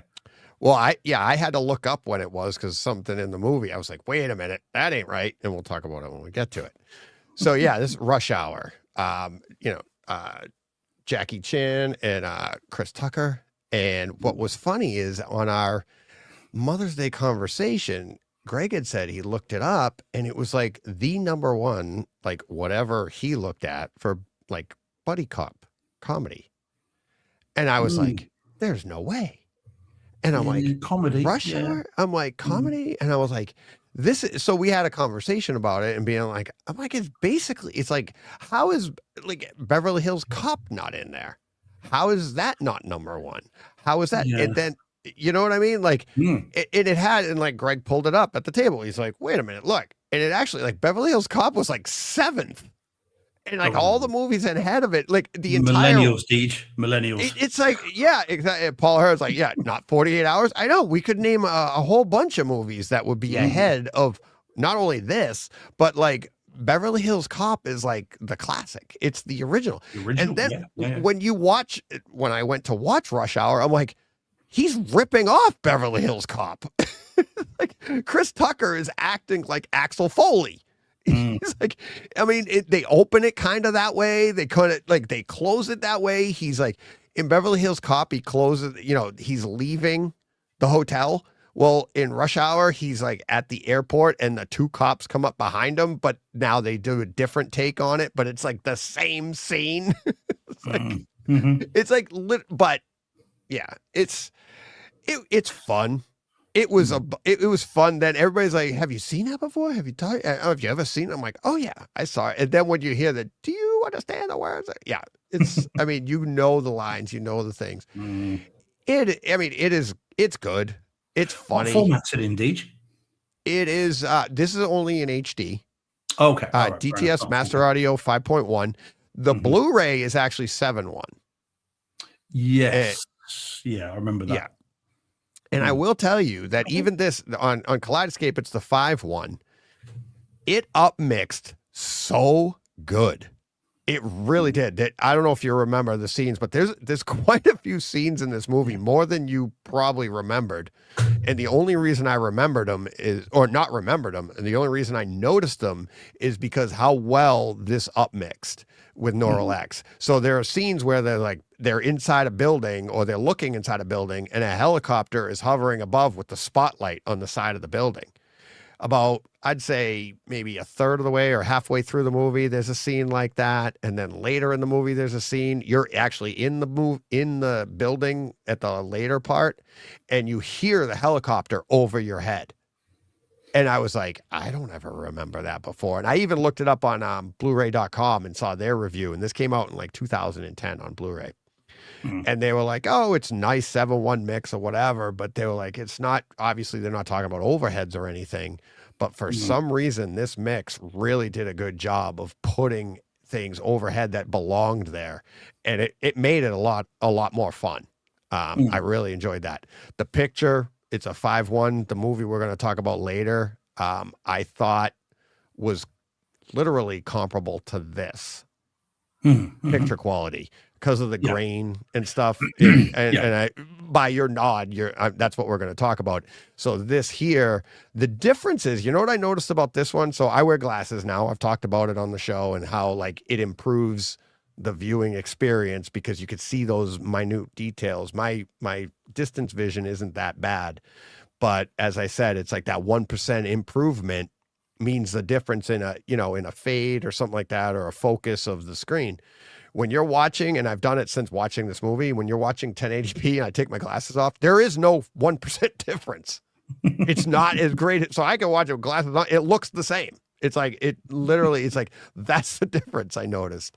But yes, it was fun. It's the picture quality is pretty good, pretty vibrant. It's, coming through on the OLED. It looks really nice. But I was actually pretty impressed with how well this upmixed for a movie that's this old and how the use of the overheads was engaged that well. And like I said, those few helicopter scenes, but then there were other stuff as well. The music. It's ridiculous. But it was fun. You talk about minute details. I used to have a pet newt, and he was called geez. Tiny. Do you know why he was called Tiny? Because Tiny he was newt? minute. Oh, jeez. Okay. All right. That's Anyway, moving on. Yeah. Okay. We're gonna start that over. Violet. Yeah. Right. You just can't write stuff like that. We got to fire our writers. yeah. We had any. God. God. Oh, man. Yeah. All righty Rush then. Hour. I mean, I don't know if we'll ever get a 4K of Rush Hour 1 or 2, because, of course, there are problems with the filmmakers, one in particular, which means that it's kind of persona non grata. So I don't know whether they will do that. But I don't even have the Blu-ray, I have to admit. I've got I've had the DVD, which I got rid of. And I was just looking it up then. So I don't know if I'll pick it up. I do like it. I like the first one. And I think the second one was quite fun. The third one, I think I blanked. I don't think I ever saw the third one. I've seen the first two. I know that. I never saw the third one. I don't think. Yeah. Mm-hmm. Jackie Chan is great. I mean, his, his like he's fast. He's Jackie Chan. It's like, but it's like Jackie, it's like Jet Li and Lucille Ball mixed together. Like physical comedy and martial arts expertise mixed together, and it's like that's what you get. And ironically, that Rush Hour came out the same year as Lethal Weapon 4. Yeah, but Lethal Weapon 4, as I read, it came out like 2 months earlier than this. Yeah. Mm-hmm. So we'd already been introduced to Jet Li, and now. The outtakes over the credits are a lot of fun. I mean, Jackie Chan said about this, yes. Like, the action was fine. It was the dialogue that he was like, how am I supposed to say this? Like, what? And all the outtakes are him getting his lines wrong. It's like, I can't. One, he keeps improvising, so I can't follow what he's saying, and then two, I can't then respond to him because he won't stick to the script. Yeah, and so poor Jackie Chan's got like, now what do I say? How do I say it? What? Yeah, and then one of the outtakes is when Chris Tucker is trying to talk in Chinese, and he says, and like he only has like 2 words to say, and he keeps screwing it up. And Jackie Chan actually says that he's cracking up, and he goes, he can't get 2 words in Chinese. He goes, look at what I'm going through, and in his broken English, the way he said it, he was cracking up at it. That was great. Yeah. But they do remain fast friends, and there's talk about Rush Hour 4. How they're going to get that off the ground again because of a problematic director, I don't know. But still, they do get on well. And apparently, Chris Tucker only sort of acts in Rush Hour movies. He doesn't do anything in between. Not in terms of acting. Call that acting. Yeah, but they get 20 million a movie for this. Yeah, this is why Rush Hour 4 is kind of stalled slightly, because they wanted 20 million again. And then you're like, what? Hey. 20 million what? Pesos? Yeah, so I'd take 20 million pesos. Yeah, well, What's that, $20? That'll be okay. Get us home. Yeah. Think of the junior mints. Oh, yeah. All right. What do you want to do next? All right. Should we do the Statham one? The Statham one? Sure. Get this out of the way just for a bit of a laugh. All right. Let's I did say to Dom I would review that this week, I think. All right. Let me take that down, and we're gonna put where did it go? Let's say 84. Where did it go? Got it there? There should be 3 pictures with this one, Deej. We've got the cover, then we've got the 2 close-ups. Let's see who did it best. Oh, that's one of them. Yeah, and then we've got the cover. Yeah. Yeah, let me move this. And then there he is. No, that's it. Jason Statham. There he is. Jason Statham. Let's see who did it best. Let's see the other close up there. So this is me in London in December. Yeah. Let's see the other one. Let's see who did it best. Why is that not? Sorry. Yeah, sorry. Why is that not blown up? Yeah, there we go. Right. Who did it best? You guys be the judge. So this is Jason Statham, and then the next one, then this is me. Who did it best, guys? You tell me. You tell me who rocks that beanie hat better. Anyway. There you go. Look at that. It was in London in December. Right. Okay, then let's go for the cover then, Deej. No one wants to see my ugly mug. Here we go. Right, good. Okay. So this then is Jason Statham's latest movie, Shelter. which dropped on 4K. I mean, I say I could tell by your enthusiasm. Like I know what I asked you. I'm like, should I watch you this? already know. Through the text, I could feel this, but it's like, it's man. yeah, okay. So here we go then. So Shelter. So 4K. I can't. I take a look at the real Shane Lee in the chat. I'm not putting that up on the screen. I don't even know what that is. So no, I didn't see it. Hey Shane, I didn't see it, but yeah, no, I know how he's referring to you. Yes, yeah, he's asking for trouble, Deej. He's asking for trouble. Oh yeah, he's fishing. He's stirring the sauce. All right, sauce. Stir the sauce. Cause trouble. Go on. That's what we used to do to the football games.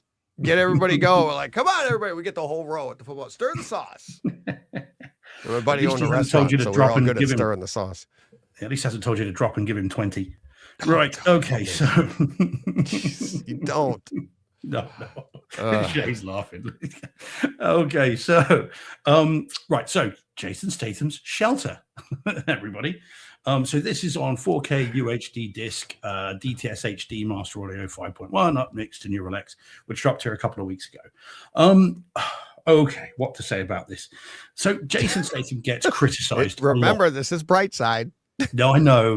Well, this is as bright as I can be about this one.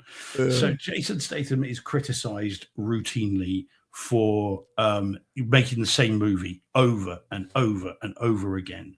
Where he is the kind of the ex-special forces and he's got to protect someone, and and there it goes. And it happened with the Beekeepers, and then it happened with Beekeeper, and then it happened with A Working Man, the last one, and then we get it here again. So this time around we get so Jason Statham is a loner living on his own little island in the Outer Hebrides in Scotland, and something happens, and this young girl ends up having to be taken under his wing and protected from these evil bad guys. And the rest is every other Statham film you've ever seen. You don't need me to tell you anymore. It literally is that film. But this one in particular seems even more cliched than normal, even more mediocre, run-of-the-mill, and I believe people don't set out to make bad movies. I don't believe people, spend this kind of money to then not put effort into it. But I do start to wonder sometimes. And Statham has produced this. I mean, he's not just acting in it. He has produced it. He spent a lot of time on this. Because nobody else would. Well, this is the thing. And it's so cliched. You've got John Wick in this. You've got the Bourne Supremacy in this. You've got Beekeeper in this. You've got kind of Lone Wolf and Cub. You've got every little thing in there. And I have to say, how in some of these films, because if you're an ex-special forces, that's not enough. Now you can't just be a member of the Royal Marines, or you can't just be a Navy SEAL. You've got to belong to an elite group, right? And this elite group has to have a name. So in the Beekeepers, of course, it was called Beekeepers. That's what they were called. Yeah. In the Bourne films, it was the Treadstone Operatives. And in Red Sparrow, they were called Red Sparrows. In Black Widow, they're called Black Widows. In this, they're called the Black Kites. Huh? And it's like, what? And it's so they're led around by a string. Someone just typed into a random. Well, yeah, well, it makes you wonder. But they've just kind of just typed it into a random word search. You just go, give me two words. Black Kites. Oh, that'll do. And when it comes in, it's just so. I gotta say, I like that better than Beekeepers. Well, yeah, you might like this more because it's not in Massachusetts. But it is run of the mill. And very much a case of same old. And again, as I think I said when I reviewed A Working Man, which I didn't think much of, is Jason's getting on a bit now. And I mean, I don't criticize him for that. We all are. But Jason is particularly getting on a bit. And so he is getting perilously close to the Liam Neeson Taken 3 form of action, which is can't do the high kicks anymore, haven't got the speed anymore. So what we'll do is I'll throw a fist, cut. We'll then cut to a reverse shot of the person feeling that, cut. Then I'll lift my leg, cut. then we'll cut to a reverse shot of the person falling back. Cut. You don't see any long takes anymore. Yeah. There are no. It's all cut, and so the fights are unintelligible. You can't really tell one from another, and it's very, very samey. And Bill Nighy is in this, and why he's in this, I don't know. The science guy? No. Bill Nighy's he's been in loads of movies. Like Bill Nye, like Bill Nye the Science. Oh yeah, guy. Nighy. Yeah, he's you know him if you saw him, mate. He's been in loads of like British movies. He's a very famous British actor. But he's in this, and he is slumming it all day long. This is nothing says Payday more than him in this, because this is frankly beneath him, and I mean that respectfully-ish. So film is as mediocre, as run of the mill as has been there, seen it, done it all, as I've seen in a long time. It really is just another one. It looks okay though. It's there's nothing to write home about in the 4K. The whole thing is in overcast skies or at night, so it's all quite dull. There's nothing really very exciting. There is a bit in a nightclub where it goes very John Wick. Where at least you get some kind of brighter things. So it looks okay for this kind of movie. Sounds all right-ish. Again, unfortunately, all the guns have got silencers on them. So you don't get any bang, bang, bang kind of bassy kind of gun notes. It's all a little bit of a, tap, tap, tap. Although you get the music in the nightclub, which does have some bass attached to it, which at least is something. But this is not one to rush out and see. I wouldn't suggest people buy this personally. You can wait for it to drop on Amazon or Netflix or whatever and see it for free. Don't go out and spend 25 quid on the disc. I wouldn't say. If you love it, you love it. But personally, for me, it's a no. And yeah, I mean, Paul Hurt says in the chat, The Equalizer. Oh, give me Equalizer 1, 2, and 3 any day of the week over this, or indeed Man on Fire again. Great. Haven't seen the series, but the movie's awesome. So yeah, any one of those over this all day long, because at least those have got some creativity. This is just, it's just filling out a resume. I would say it's just another notch on the belt. Just another movie. Personally, that's what I think. Although I appreciate. There are other opinions. You froze. Not many. Tell you this, Deej. I mean, they talk about. You've talked about it as well as an artist. What you want someone to love it, or you want someone to hate it. You don't want someone in the middle to go, yeah. And that's exactly how I felt on this. And on IMDb, the score is 50 out of 100, right in the middle. Just yeah. So what? Yeah, and that's the worst. It's like you want it because love and hate are the same thing. They're just passion. Mm-hmm. Right. It's in the middle is like, you don't care. Like how me and like what I say about stamp collecting. Like I don't care either way. Just really couldn't care less about it. Yeah. And that's nothing against stamp collectors. That's just me. It's you know what I mean? Like how we read that article by the woman, or I think it was a woman, about home theater. Like, this is ridiculous. Why would you put this in a home? Yeah. Okay. That's your opinion. Right. But I would rather be like, actually, that's her opinion. She hates it. Great, you're talking about it, right? If she couldn't have cared less about it, she wouldn't even mention it, right? Yeah, so that's what you want, and it gets you to the point of, people go, home theater. Hey, somebody hates something. What's that? Then they look into it and go, oh my God, didn't even know that existed. Thank you. So. Oh yeah. Oh, Jordan says here. He says, sadly, Steve, my local HMV sold out of 4K copies of Shelter. It's not unfortunately or sadly, Jordan. It saved you some money, mate. Yeah. It's but yeah, it's so that's kind of how his movies have been going. When it's just his movie. It's like, what was the one? Somebody mentioned it in the chat earlier. It's like the other one, the one in, but I don't even think I haven't seen anything of his since Beekeeper. Yeah, A Working Man was the last one. Working Man, but there was the one before that where he was the guard or something like that, right? It was a while ago. We talked about it on the show. Yeah, I mean, it's all rolling into one, to be fair. Just we do that. Some new people come in, another country. There's Home Theatre Denmark. Hello from Denmark. Well, there you go. Hello from the United Kingdom. Hey. Hey, buddy. No, thanks for tuning in. Let's see. Yeah. Sorry, just getting that out. No, it's okay. But yeah. So right. Yeah, just yeah. Yeah, it's literally what I expected. I was I love Statham, so I was hoping we'd get, you'd be like, you got to see this. I'd be like, all right, I'll grab it. And no. I mean, I had heard it was new. I mean, Jordan saying in the chat that people had said, "Oh, this is better than A Working Man," and I had heard that too. And the trailers looked all right-ish, but yeah, no one was, more just disappointed than I was when it just turned out to be just more of the same. Yeah. He's got some really good roles still in him, and I think the opening part of him kind of being a loner, I mean, he can act. I think he does have some of these roles still in him that move away from this kind of dross. Yeah. But I mean, look, and again, I'm not criticizing the guy. I mean, if this is how he makes his living, and he stays in the UK, and he's obviously got Rosie Huntington Whiteley is his wife, longtime wife. They've got kids, and I get that you might think, do you know what? I could film this, and I'm in the UK for 9 months. Brilliant. Yeah. I don't have to go away from the wife and kids. That's fine. And so fair play to him. I get that, but I think he's got better in him. I think he's got some really good roles still ahead of him. And it's just a shame when he kind of wastes a seemingly artistic time on something like this when there are other things that I'm sure he could get. But just my view.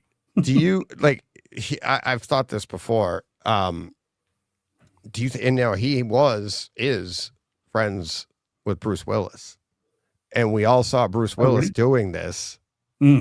And he was doing film after film after film. And you're like, what are these? Yeah. Only to come to find out he had his health issues and he knew he had a limited time. And it was like just banking paychecks for his family. Yeah. Mm-hmm. Do you think that we got to be careful. Let's not start any rumors. I know. I'm not trying to start a rumor or anything. Obviously, what do I know? But I mean, it's a noble thing.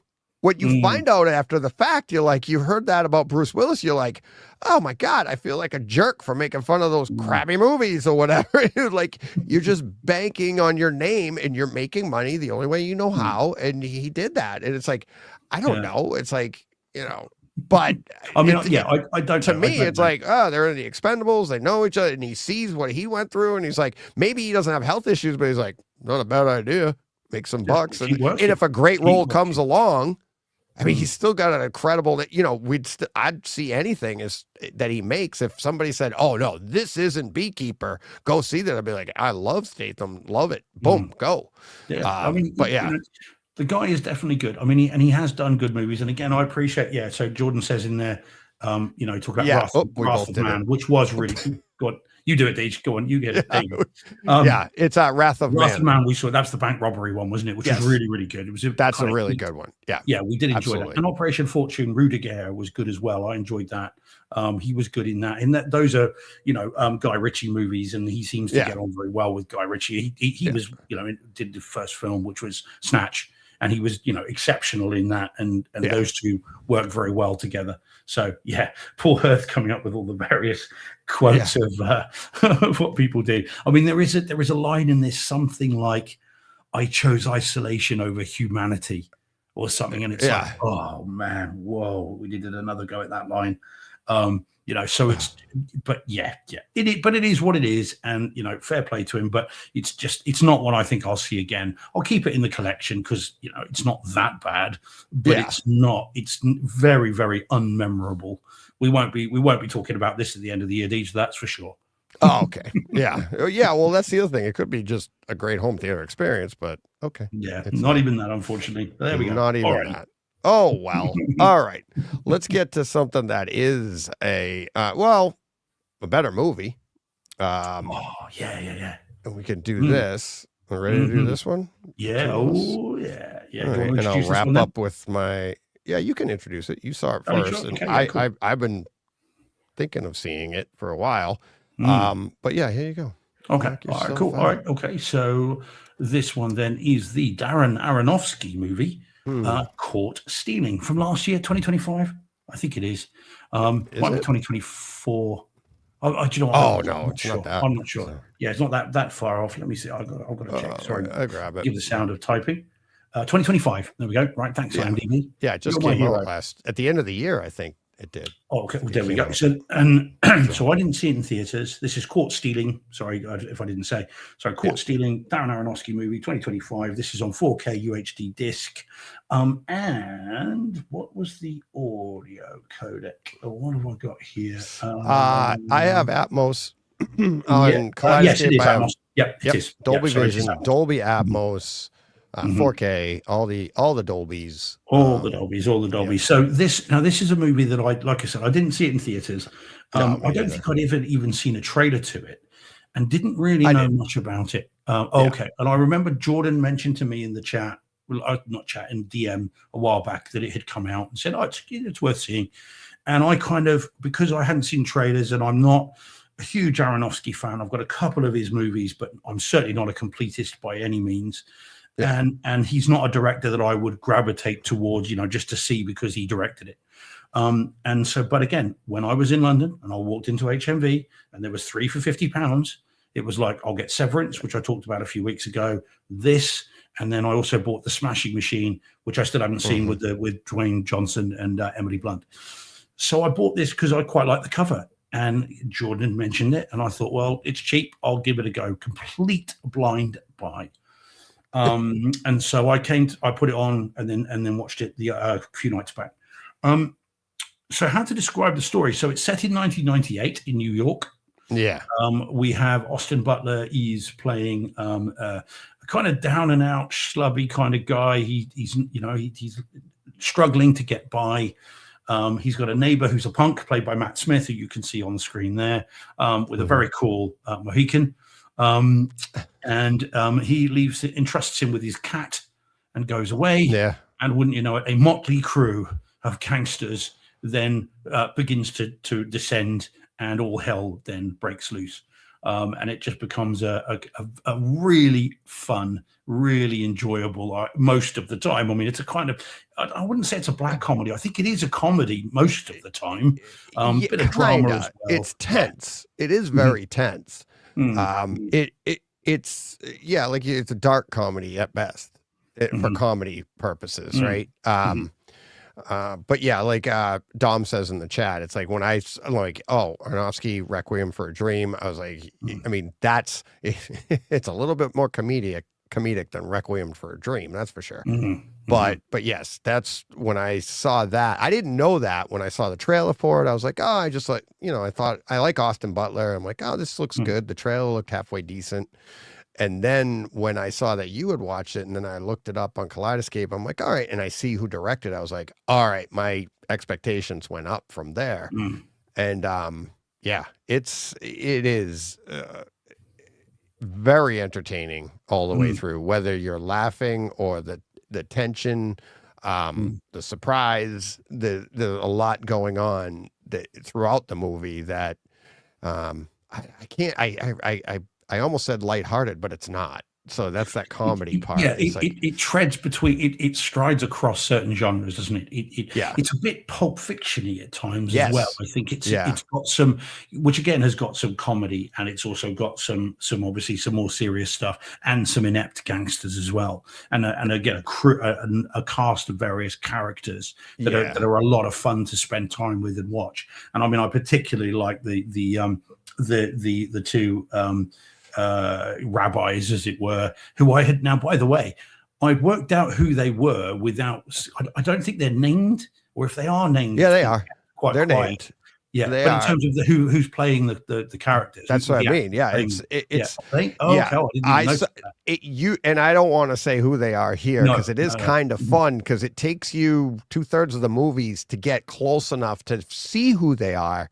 I had a feeling on one of them by the voice that you had early on in scenes. Exactly. Right. And then once you got that, but then seeing them later in the movie, you're like, oh my God. You know who they are once you get to that, but you're like, that's crazy. And it is, it's that's where it's like, it's not supposed to be comedic, but it is, because you know who they are in real life. So you're like, oh my God. And so maybe that's where some of the comedy comes from. But yeah, it was really good. I was never less than entertained with this. I thought it was a lot of fun.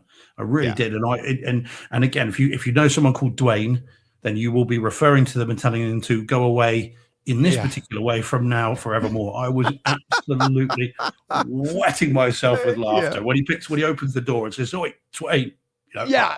Oh my God. Great. Yeah. Very funny. So there's definitely humor to it. And the early interaction with Dwayne, where it was what you said, Austin Butler and what was it, Matt Smith?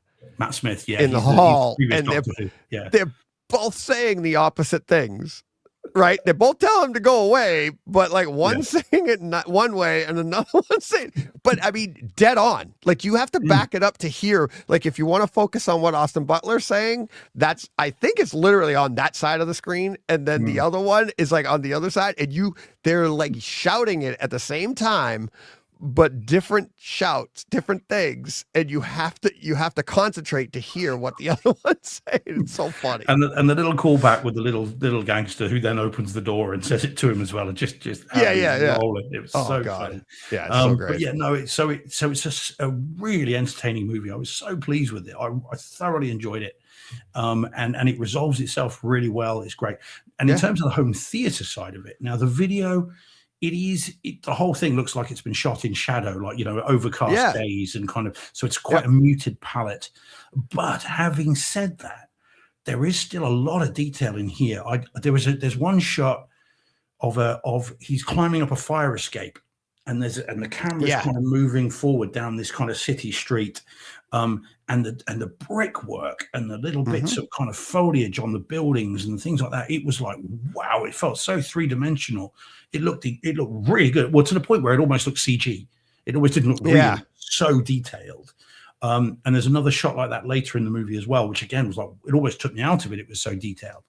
But I think it is a muted color palette. It's not, eye reactive HDR by any means. The whole thing is supposed to be of a particular mood. It's almost like a noir movie, but with and the color palette sort of following sync with that. But the audio I thought was really good. The Atmos is great. There is some really good music. In fact, some of the music in this I've downloaded since onto my phone because I really like the bass notes in it, and I was like, oh, this is quite cool. And so I've downloaded that. I thought this is a really good presentation of this particular type of movie. You're not going to pull this out to demo to your friends. You're not going to, this is not a demo disc by any means or reference or anything of that type, but it's a perfectly competent transfer and audio mix for this kind of film. And I thought it was great. I think it needed to be seen more widely. More people need to be aware of this movie. I think, and I wouldn't have known if Jordan hadn't mentioned it or flagged it up. I probably would have never got around to this. I would have gotten to it eventually because it was on my list. Like I kept seeing it on, for purchase on Kaleidoscape. I was like, and it would, trigger me to be like, all right, I want to see that. I did want to see that one. But then obviously when you saw, I was like, there you go, bang. And I had no hesitation in following up. But I would add to that, like picture quality, audio and stuff like that. I feel like, remember I said earlier with Rush Hour, it's like this audio, like the video quality of this, even though it is in 4K with Dolby Vision, I think they're trying to date it. I think they're trying to make it look like it was shot in 98. Like you're seeing, like they're not trying to give you that, amazing HDR experience. They're trying to, even the grain and everything in this, it was just, that's the way it was shot. And it was like, it's part of the storytelling. And the same with the audio. I thought the audio was really good, but it's not something, it's all part of the storytelling. Yeah, it's not showy, is it? No. And it's not supposed to be. And that's the part where like, sometimes we'll critique a movie, the home theater experience of it, and we'll be like, wow, they dropped the ball on this. And it's like, I don't think they dropped the ball at all. It's part of it. It's what you're supposed to experience. And now for like, if you're saying like, oh, well, you don't really need to see this in a home theater or a well-calibrated room or anything like that, it's like, well, no, if that's what you do, because that's part of it. It's like if you're used to watching 4K HDR with amazing Dolby Vision, amazing, black levels and all of the detail and stuff like that. If you're used to that, that's why you have that calibration, so that when you go to a movie like this and the director intended for you to see it in this way, if your room isn't calibrated right, you don't get that difference. You don't understand. You just think they all look like this. So, it's just as important. But yeah, it's in a movie of this, I'd say depth, it's it's that important because I mean the backstory that they tell about this, they got a lot in the time frame. Well, it was under 2 hours, right? Yeah, 140 something, 147, 148, something like that. Yeah, yeah. So I mean, they there was a lot of storytelling that went in there for the under 2 hour time frame. So yeah, and Austin Butler again confirming that he is a leading man. He can carry a film. I mean, he's in just about every frame of this. Yeah. He's really, really good in this. Yeah, no, good film. Really recommend it. And again, very pleased to get it for like £15. Great. No complaints about that. Yeah, I don't remember what I paid for it, but yeah, it's really good. Really good. Can I just squeeze in a quick one? I know you want to get to your which one would you like? The dark one there with the red writing on it. Because I did tell Don last week, I think I might have told him in DM, but I think I should review it this week. So dark, black thing, red writing, female on there with something in her hands. Yeah, just super quick. Yeah, please. This is a newer one, so just knock this on the head nice and quick. Yeah. Okay, and this one, if Shane's still in the chat as well, this would be interesting to see if Shane has seen this too. So this then is Whistle, or Whistle. Whistle. Which has come out only on Blu-ray in the UK, on disc at least anyway. Whether there's a 4K streaming, I don't know. But this is 1080p and in DTS HD 5.1. Movie from, I'm trying to think if it was last year or whether this is one of this year's ones. We got to that point in the year where there are 2026 movies on disc. Yeah, 2025, there we go. And it's starring, as you can see there, Daphne Keane, who is, the girl, as Dom says, who is X-23 in Logan, all grown up now. That's who that is? She's in this. Yeah. So this is how there have been a slew of haunted object movies. Okay, so we had Ringu, which is your haunted video cassette. We had Monkey, your haunted monkey. We had Annabelle, the haunted doll. All these kind of haunted items. And this is, wouldn't you know it, a haunted whistle. And so it's an actual whistle. That's what she's holding in her hand there. Yeah, that's what she's got there. Yeah, it's not a crack pipe. So this then is and the setup is there is this Aztec ancient whistle that falls into the hands of our would-be heroes, and if you blow the whistle, wouldn't you know it, it hastens your death. Whatever you were going to die of, you will die of almost immediately, rather than it take years from now. Okay. And that's the premise, and it's a modern horror movie, so you can write down how it all goes. And I wanted to talk to Dom about it to review it, because Dom was thinking of buying it. So this film is okay.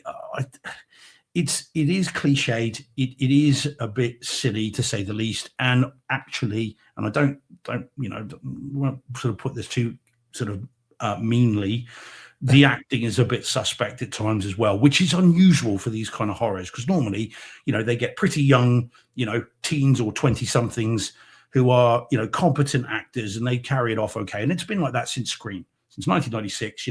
Every iteration, they normally have very competent actors, but there are some clunky acting, and there is some clunky acting in this.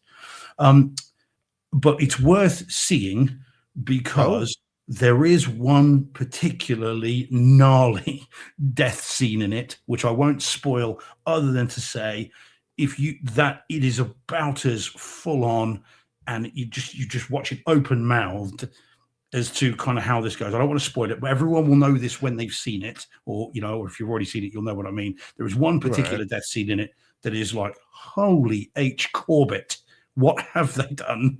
It makes the whole movie worth seeing just for that bit. So yeah, other than that, it's quite forgettable, but that bit's quite good. Now for 1080p, loads of it's at night. It is a horror movie, of course, so loads of it's at night time. You're going to want your TV calibrated properly, or your display calibrated right, because it is quite challenging at times. And of course, with 1080p, you don't have HDR to fall back on. So you want it set right. The audio is okay. I mean, there are some, usual bangs and crashes and creepy kind of stuff as they're walking around. Nick Frost is in it. Not for very long, but he is in it. He's obviously from Hot Fuzz and from Shaun of the Dead and other movies. and he's, you know, walking around a school at night, and you can hear things in the background and creaking doors and all this sort of stuff. So it's okay audio, it's okay video. But as I said, and I get Dom saying dismal reviews prevented him from seeing it, and I know why those were dismal, Dom. I get why they were, but there's this one death scene in the middle that is worth seeing it for. Now, whether you just rent it for that, that's fine. I bought it, but it would be worth renting it just to see this. And it is a particularly gnarly scene, and I recommend it for that if you're a sick puppy like I am. so there you go. But yeah, don't feel you need to buy it, anybody. There we go. I said it was quick. Yeah, there you go. All righty. Yeah. So, all right. This one, obviously talked about it earlier. Let's get right to it. Yeah, I can't wait for you to see it. Let me just bring it up here. Here we go. Project Hail Mary dropped today on Kaleidoscape and digital platforms and Amazon product. Somebody in the chat earlier, I forget who it was, mentioned that maybe on iTunes it was like $30. I'm not sure about that. Being an Amazon property, not sure they would have sold it for cheaper to iTunes or something. Well, if it helps, DJ, I have checked whilst the show's been on. Not that I didn't really know, but over here it's $19.99 to buy on iTunes. On iTunes, and that's 4K, yeah, Dolby Atmos, Dolby Vision, all the Dolby, yeah, $19.99. So I will be buying it very soon. I will have to check that out. So, but yeah, it's so. I woke up. This got to me as I told you earlier. It had zero warning. There was nothing. It's like I've been looking and watching. I actually went on Blu-ray.com yesterday to see what digital releases were coming out today, and it wasn't listed. This got delayed, like we said earlier, like over a month from the digital release because it was doing so well in theaters. Let's see. Oh, Steve Ad's saying in the chat right now, he's like disc release August 11th. So yeah. That's so. Of course, you know, being Amazon, they want to get their digital money's worth. You know, and I don't blame them. If you're going to watch it, Steve, I'll definitely do an A/B by then of the digital release to the physical release. Yeah. I won't be able to wait till August. I'll definitely buy it. Yeah. I'll get it next week when I work through some of the other bits I've got to see. But yeah, I definitely want to see that. And I'll buy the 4K when it comes out as well. Yeah, it was, I saw obviously I downloaded on Kaleidoscape. So seeing the physical release, I am literally behind the scenes chatting with Shane.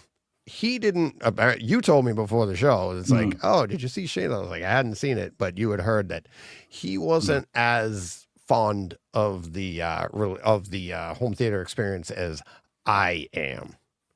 I love the movie. So that's probably going to taint my judgment, if you want to call it tainted.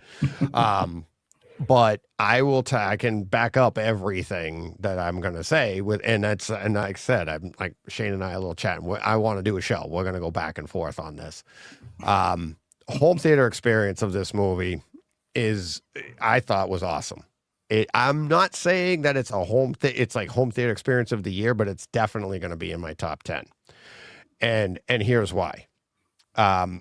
We'll start with the audio because I feel like the way they use the audio in this movie, I think the video outshines the audio in this movie, but I think the way they use the audio, this is not a demo movie for audio. Okay. You're not, and again, kind of like what we were saying with Caught Stealing, like you need to appreciate how audio can be used to me. And that's how I appreciate this movie. It's like, no, it's not blowing you away with an amazing experience around the room and all of this. There is that in choice times. Okay. And without getting into spoilers for people that haven't seen it, they utilize it so well that it's very poignant when it does happen. Okay. And maybe when you and I talk about it later, maybe we can get into a little bit more of the spoiler stuff. Not even spoilers, but when the audio is used appropriately, there's a lot of silent scenes in this because it takes place in space, much like Gravity was, right? So there's a lot of silent scenes in this movie. And then when sound does come in, it is impactful. There is one particular scene where one character says to another character, I can save you or I can help you. And it is, I'm pretty sure my memory is correct. It is dead silent. And then there is, and that feeling that you get if you're trying to hold back emotion. And this movie has a ton of emotion. People that have seen it, it's like multiple times you're just getting emotional in this movie. Well, there's this one particular scene. It's like you're holding back the emotion because the character, I'll say, is Ryan Gosling it's a close up of him, and he's starting to get emotional. So you're getting emotional because of the scene, and you get that pit in your stomach, and you're like, oh, just hold it in. I'm a tough guy. And you get that feeling, and then all of a sudden, there's this bass note that comes through, and it literally, as I said to Steve earlier, like toothpaste, this bass hits you and the emotion just comes up through your face. It replicates the feeling that you're already getting sitting in a silent room, and then this boom. I was like, are you kidding me? It was awesome.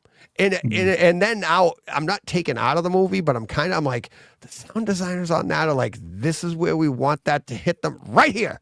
And you're like, it's just, and for stuff like that, it's not an action movie. It's not Ambulance. It's not where the sound's moving and all this, but for them to manipulate you with the score of the movie, they use that to manipulate your emotions, both in laughter and in, tears and everything in this movie. It's like, it is so well done, but it's very intricate. Right. It's not, it's not Thor Love and Thunder. It's not this big, to do. It's very, intricate and very much a part of the storytelling. All right. That's the audio. Dolby Atmos again. The video.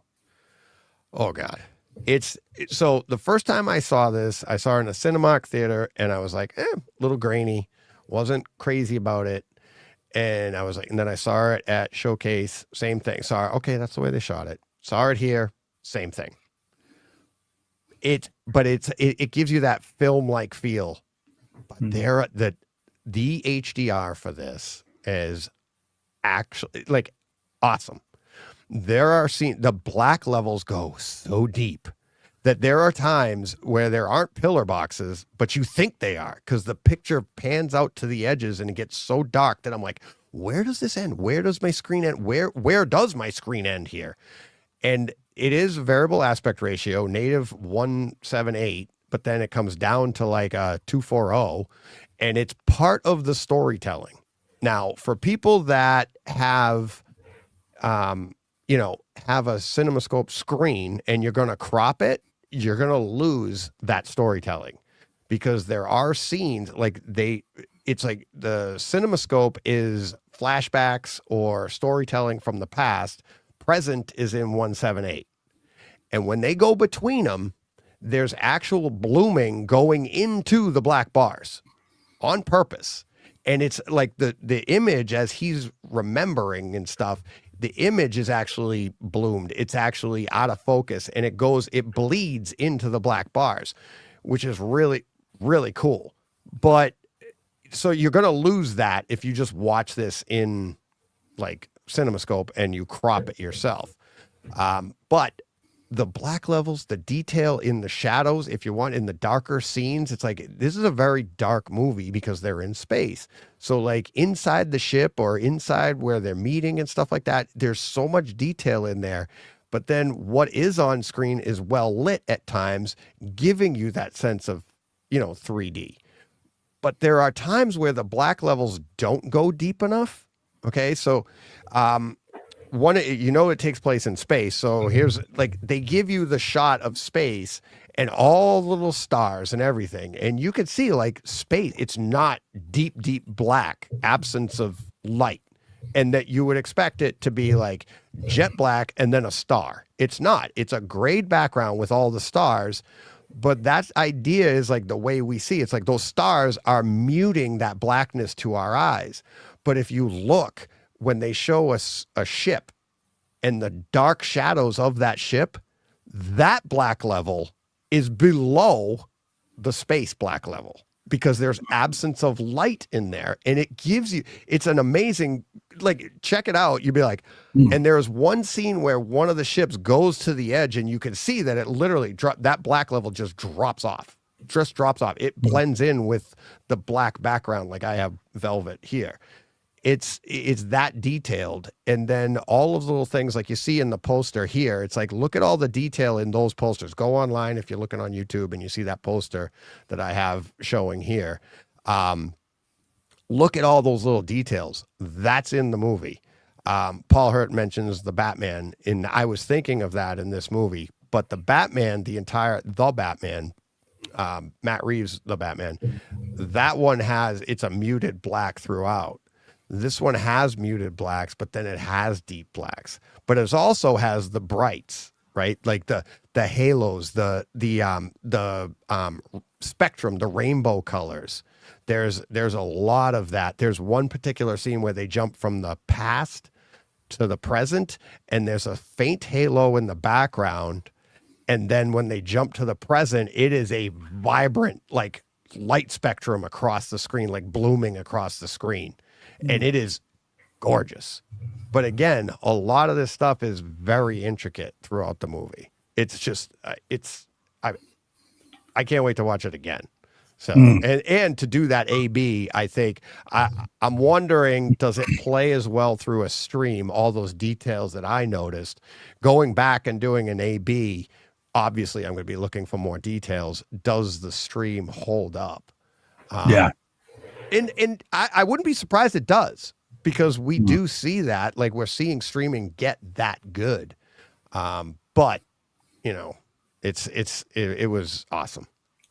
And I'm sure that as an Amazon production, they had one eye on Amazon Prime from the beginning as well. So then no doubt they'll be thinking, well, we want to optimize this for streaming. We want this to look good on our platform when it reaches that. Right. So yeah, I don't know. We'll see. I mean, I'll definitely get it for next week if I can squeeze it in to watch it for next week. I will. But it's 2.5 hours too. It's not a short movie, but it's definitely. Jordan, he's like, so DJ, so you're saying your overall reaction to the home theater experience can be summed up as amaze? Yes, absolutely. Amaze. Fist your bump there. Jordan, fist your bump. Yeah. That's so great. All the way through. Well, that no, that's not it.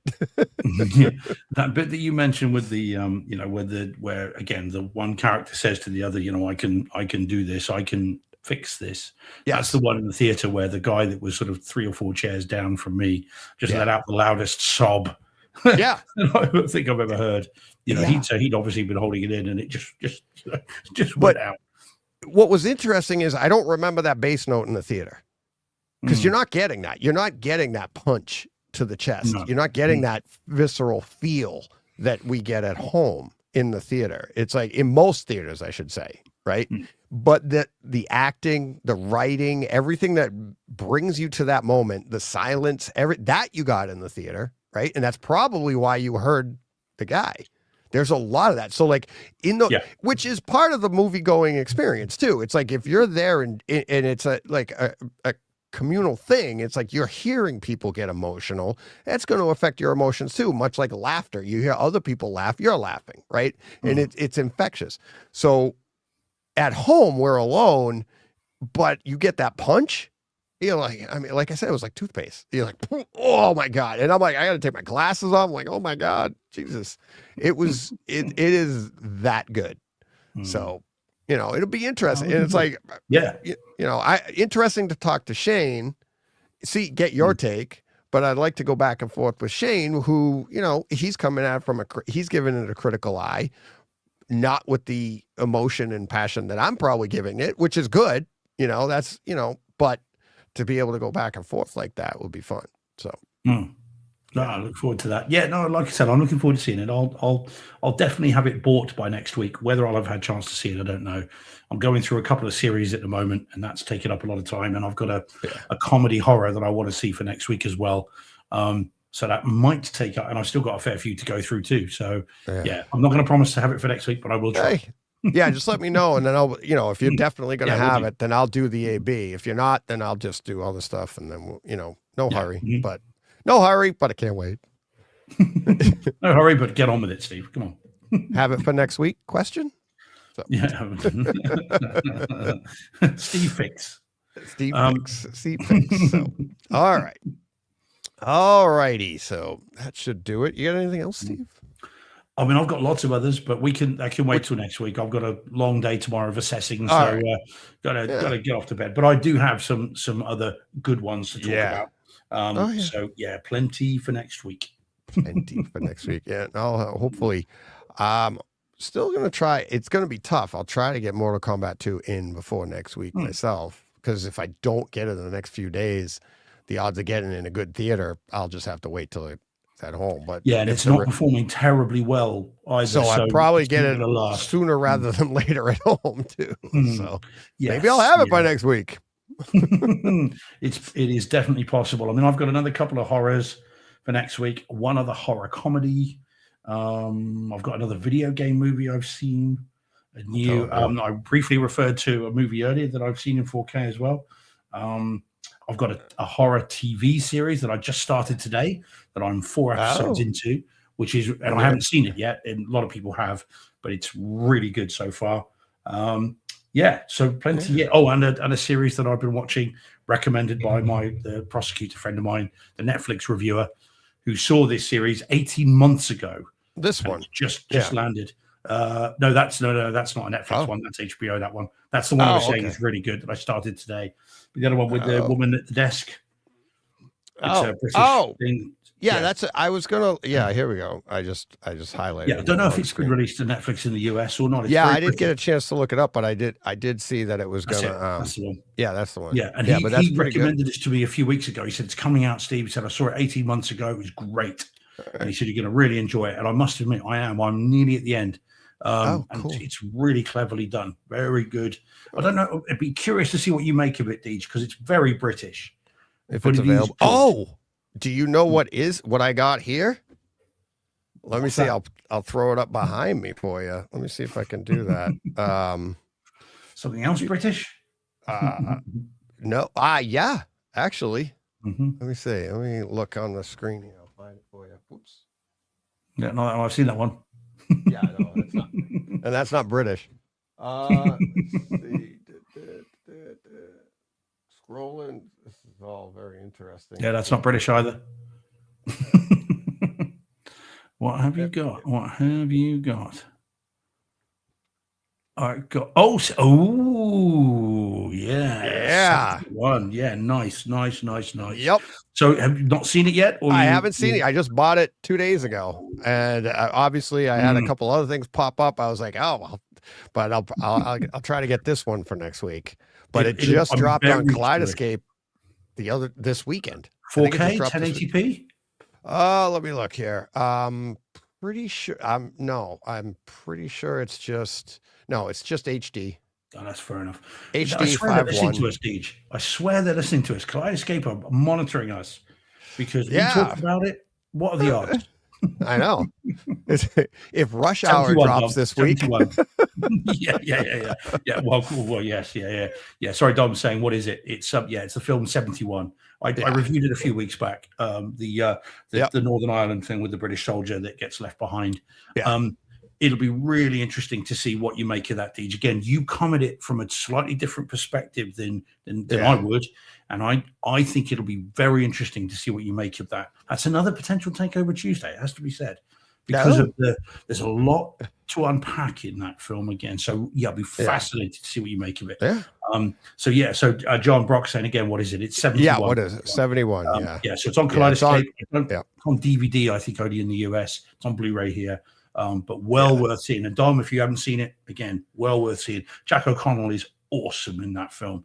And I've got another one of his movies that I've seen that I need to review as well, but it's in my queue here, which we'll get about it. Yes, that's it, Dom. Yeah, talked about it a few weeks back. That's right. Yep. So, it's great. Yeah, it's funny because I looked for it. I would have had to rent it or something like that and hadn't gotten to it. And then I saw it drop this weekend. I was like, oh my God, it literally had just dropped under, let me look on the browse. It dropped on One of not those under new films that- releases. It just new to Kaleidoscape. That's what it was. Dropped Yeah, under the new to listing. Kaleidoscape. Yeah. It's the sort of film that the first time you see it will have you chewing your fingernails to the absolute bone. Yeah. Yeah. Really It dropped tense. right after Guarding Tess. Okay, well, glad Ted's got guarded. Yeah.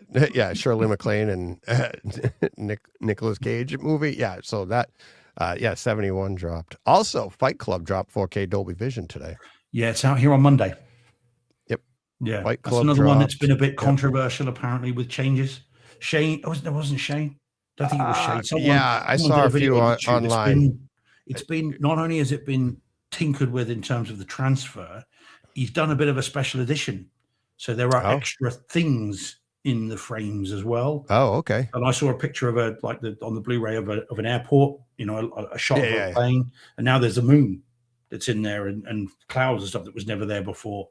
Yeah. So he's done some tinkering with it, not just the actual transfer itself.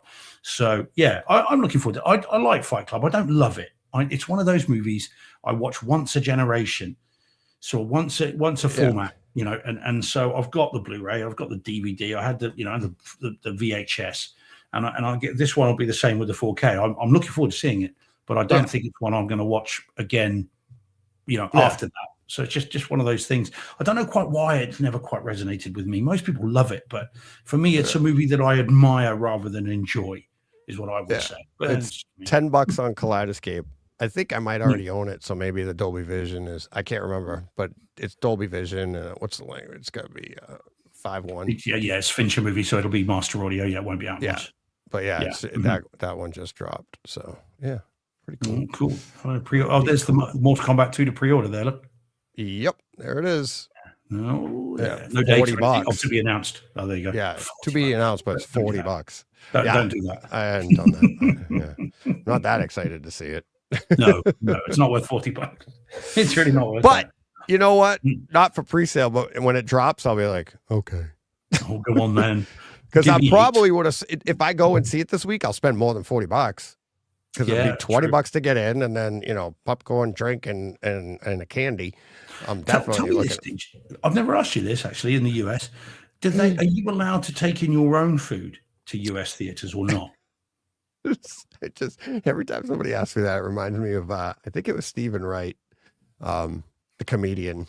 He said they don't like this was back in the 80s. They don't let you take in your own food. I mean, I said my argument was, the exorbitant prices are crazy. Why would I pay that? Plus, I hadn't had a good barbecue in a while. Like cooking on a grill.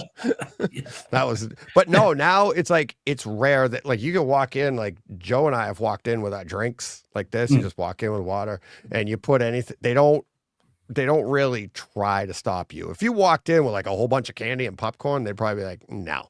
But if you walk in with candy in your pockets and stuff, they're not looking to throw you out. It's not, don't walk in with like a dinner. But yeah, it's like I've been in theaters here where people have brought in a McDonald's, the full bags and everything. I've seen that. Yeah, I had a guy next to me do that once, and I was like, "What the hell?" I didn't like that, and he's like, and it distracts you because he's the bag and he's making a mess. It was like, yeah, that was as distracting as the guy that took his shoes off. And you got these feet sitting up on the recliner. I was like, oh. Yeah. Well, this IMAX screen from the other night has got partitions behind each row of chairs, and they come up to above your head height. Yeah, so no one's going to be sticking their smelly feet right by your ear. No, I didn't have that. No. This guy was sitting right next to me. Oh, and then you recline, and his feet come up, and it's like there's the big screen, and his feet are out, and I'm just like, it wasn't in view, but it was just outside. You can't not see it. It's just right there. And you're like, there's little flies buzzing around them, it's distracting. It wasn't good. Didn't like it at all. Yeah, that's not cool. But yeah. Oh well, but so they do here that like they don't really care as long as you don't, again take the Mickey, blatantly do it. And again, I mean, I routinely will take my own candy, my own drinks. I just in the pockets, fine. Yeah, box of candy in my pocket or something like that, and then I'll buy a popcorn there. They have a good cheesy popcorn I like at my local showcase. So I'm like, oh, there we go. So all right. Well, there we go then. All right. That will do it. I don't know. Right, Again, now whether 2 anything hours else? and 10 minutes went. I know. I mean, It's flies. weird, isn't it? Flies by. Speaking of flies, Mm. flies by. So, all right, that will do it for this week. Next week, maybe there'll be a Takeover Tuesday, chatting behind the scenes here. Maybe Shane and I will hook up before then. We may do it live, and then I'll put it out on a Takeover Tuesday. I don't know. I'll talk to Shane about it. We'll see what we're doing. But yeah, thank you, everybody. Thanks for listening, watching, participating. Thank you to all my patrons. Really appreciate it. Anybody who wants to join, go to patreon.com/BrightSideHomeTheater. You know the drill. If you don't, and you're interested in supporting the show, go check it out. Other than that, that'll do it. Right, Steve? We good? Mm-hmm. All right. Till next time, you know what you got to do. Go push play. What he said. That's right.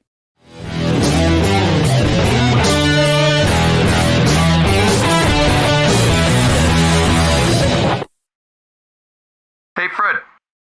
This has been a Hey Fred production with theme music by Jeff Bernhardt and Throne Vault Productions.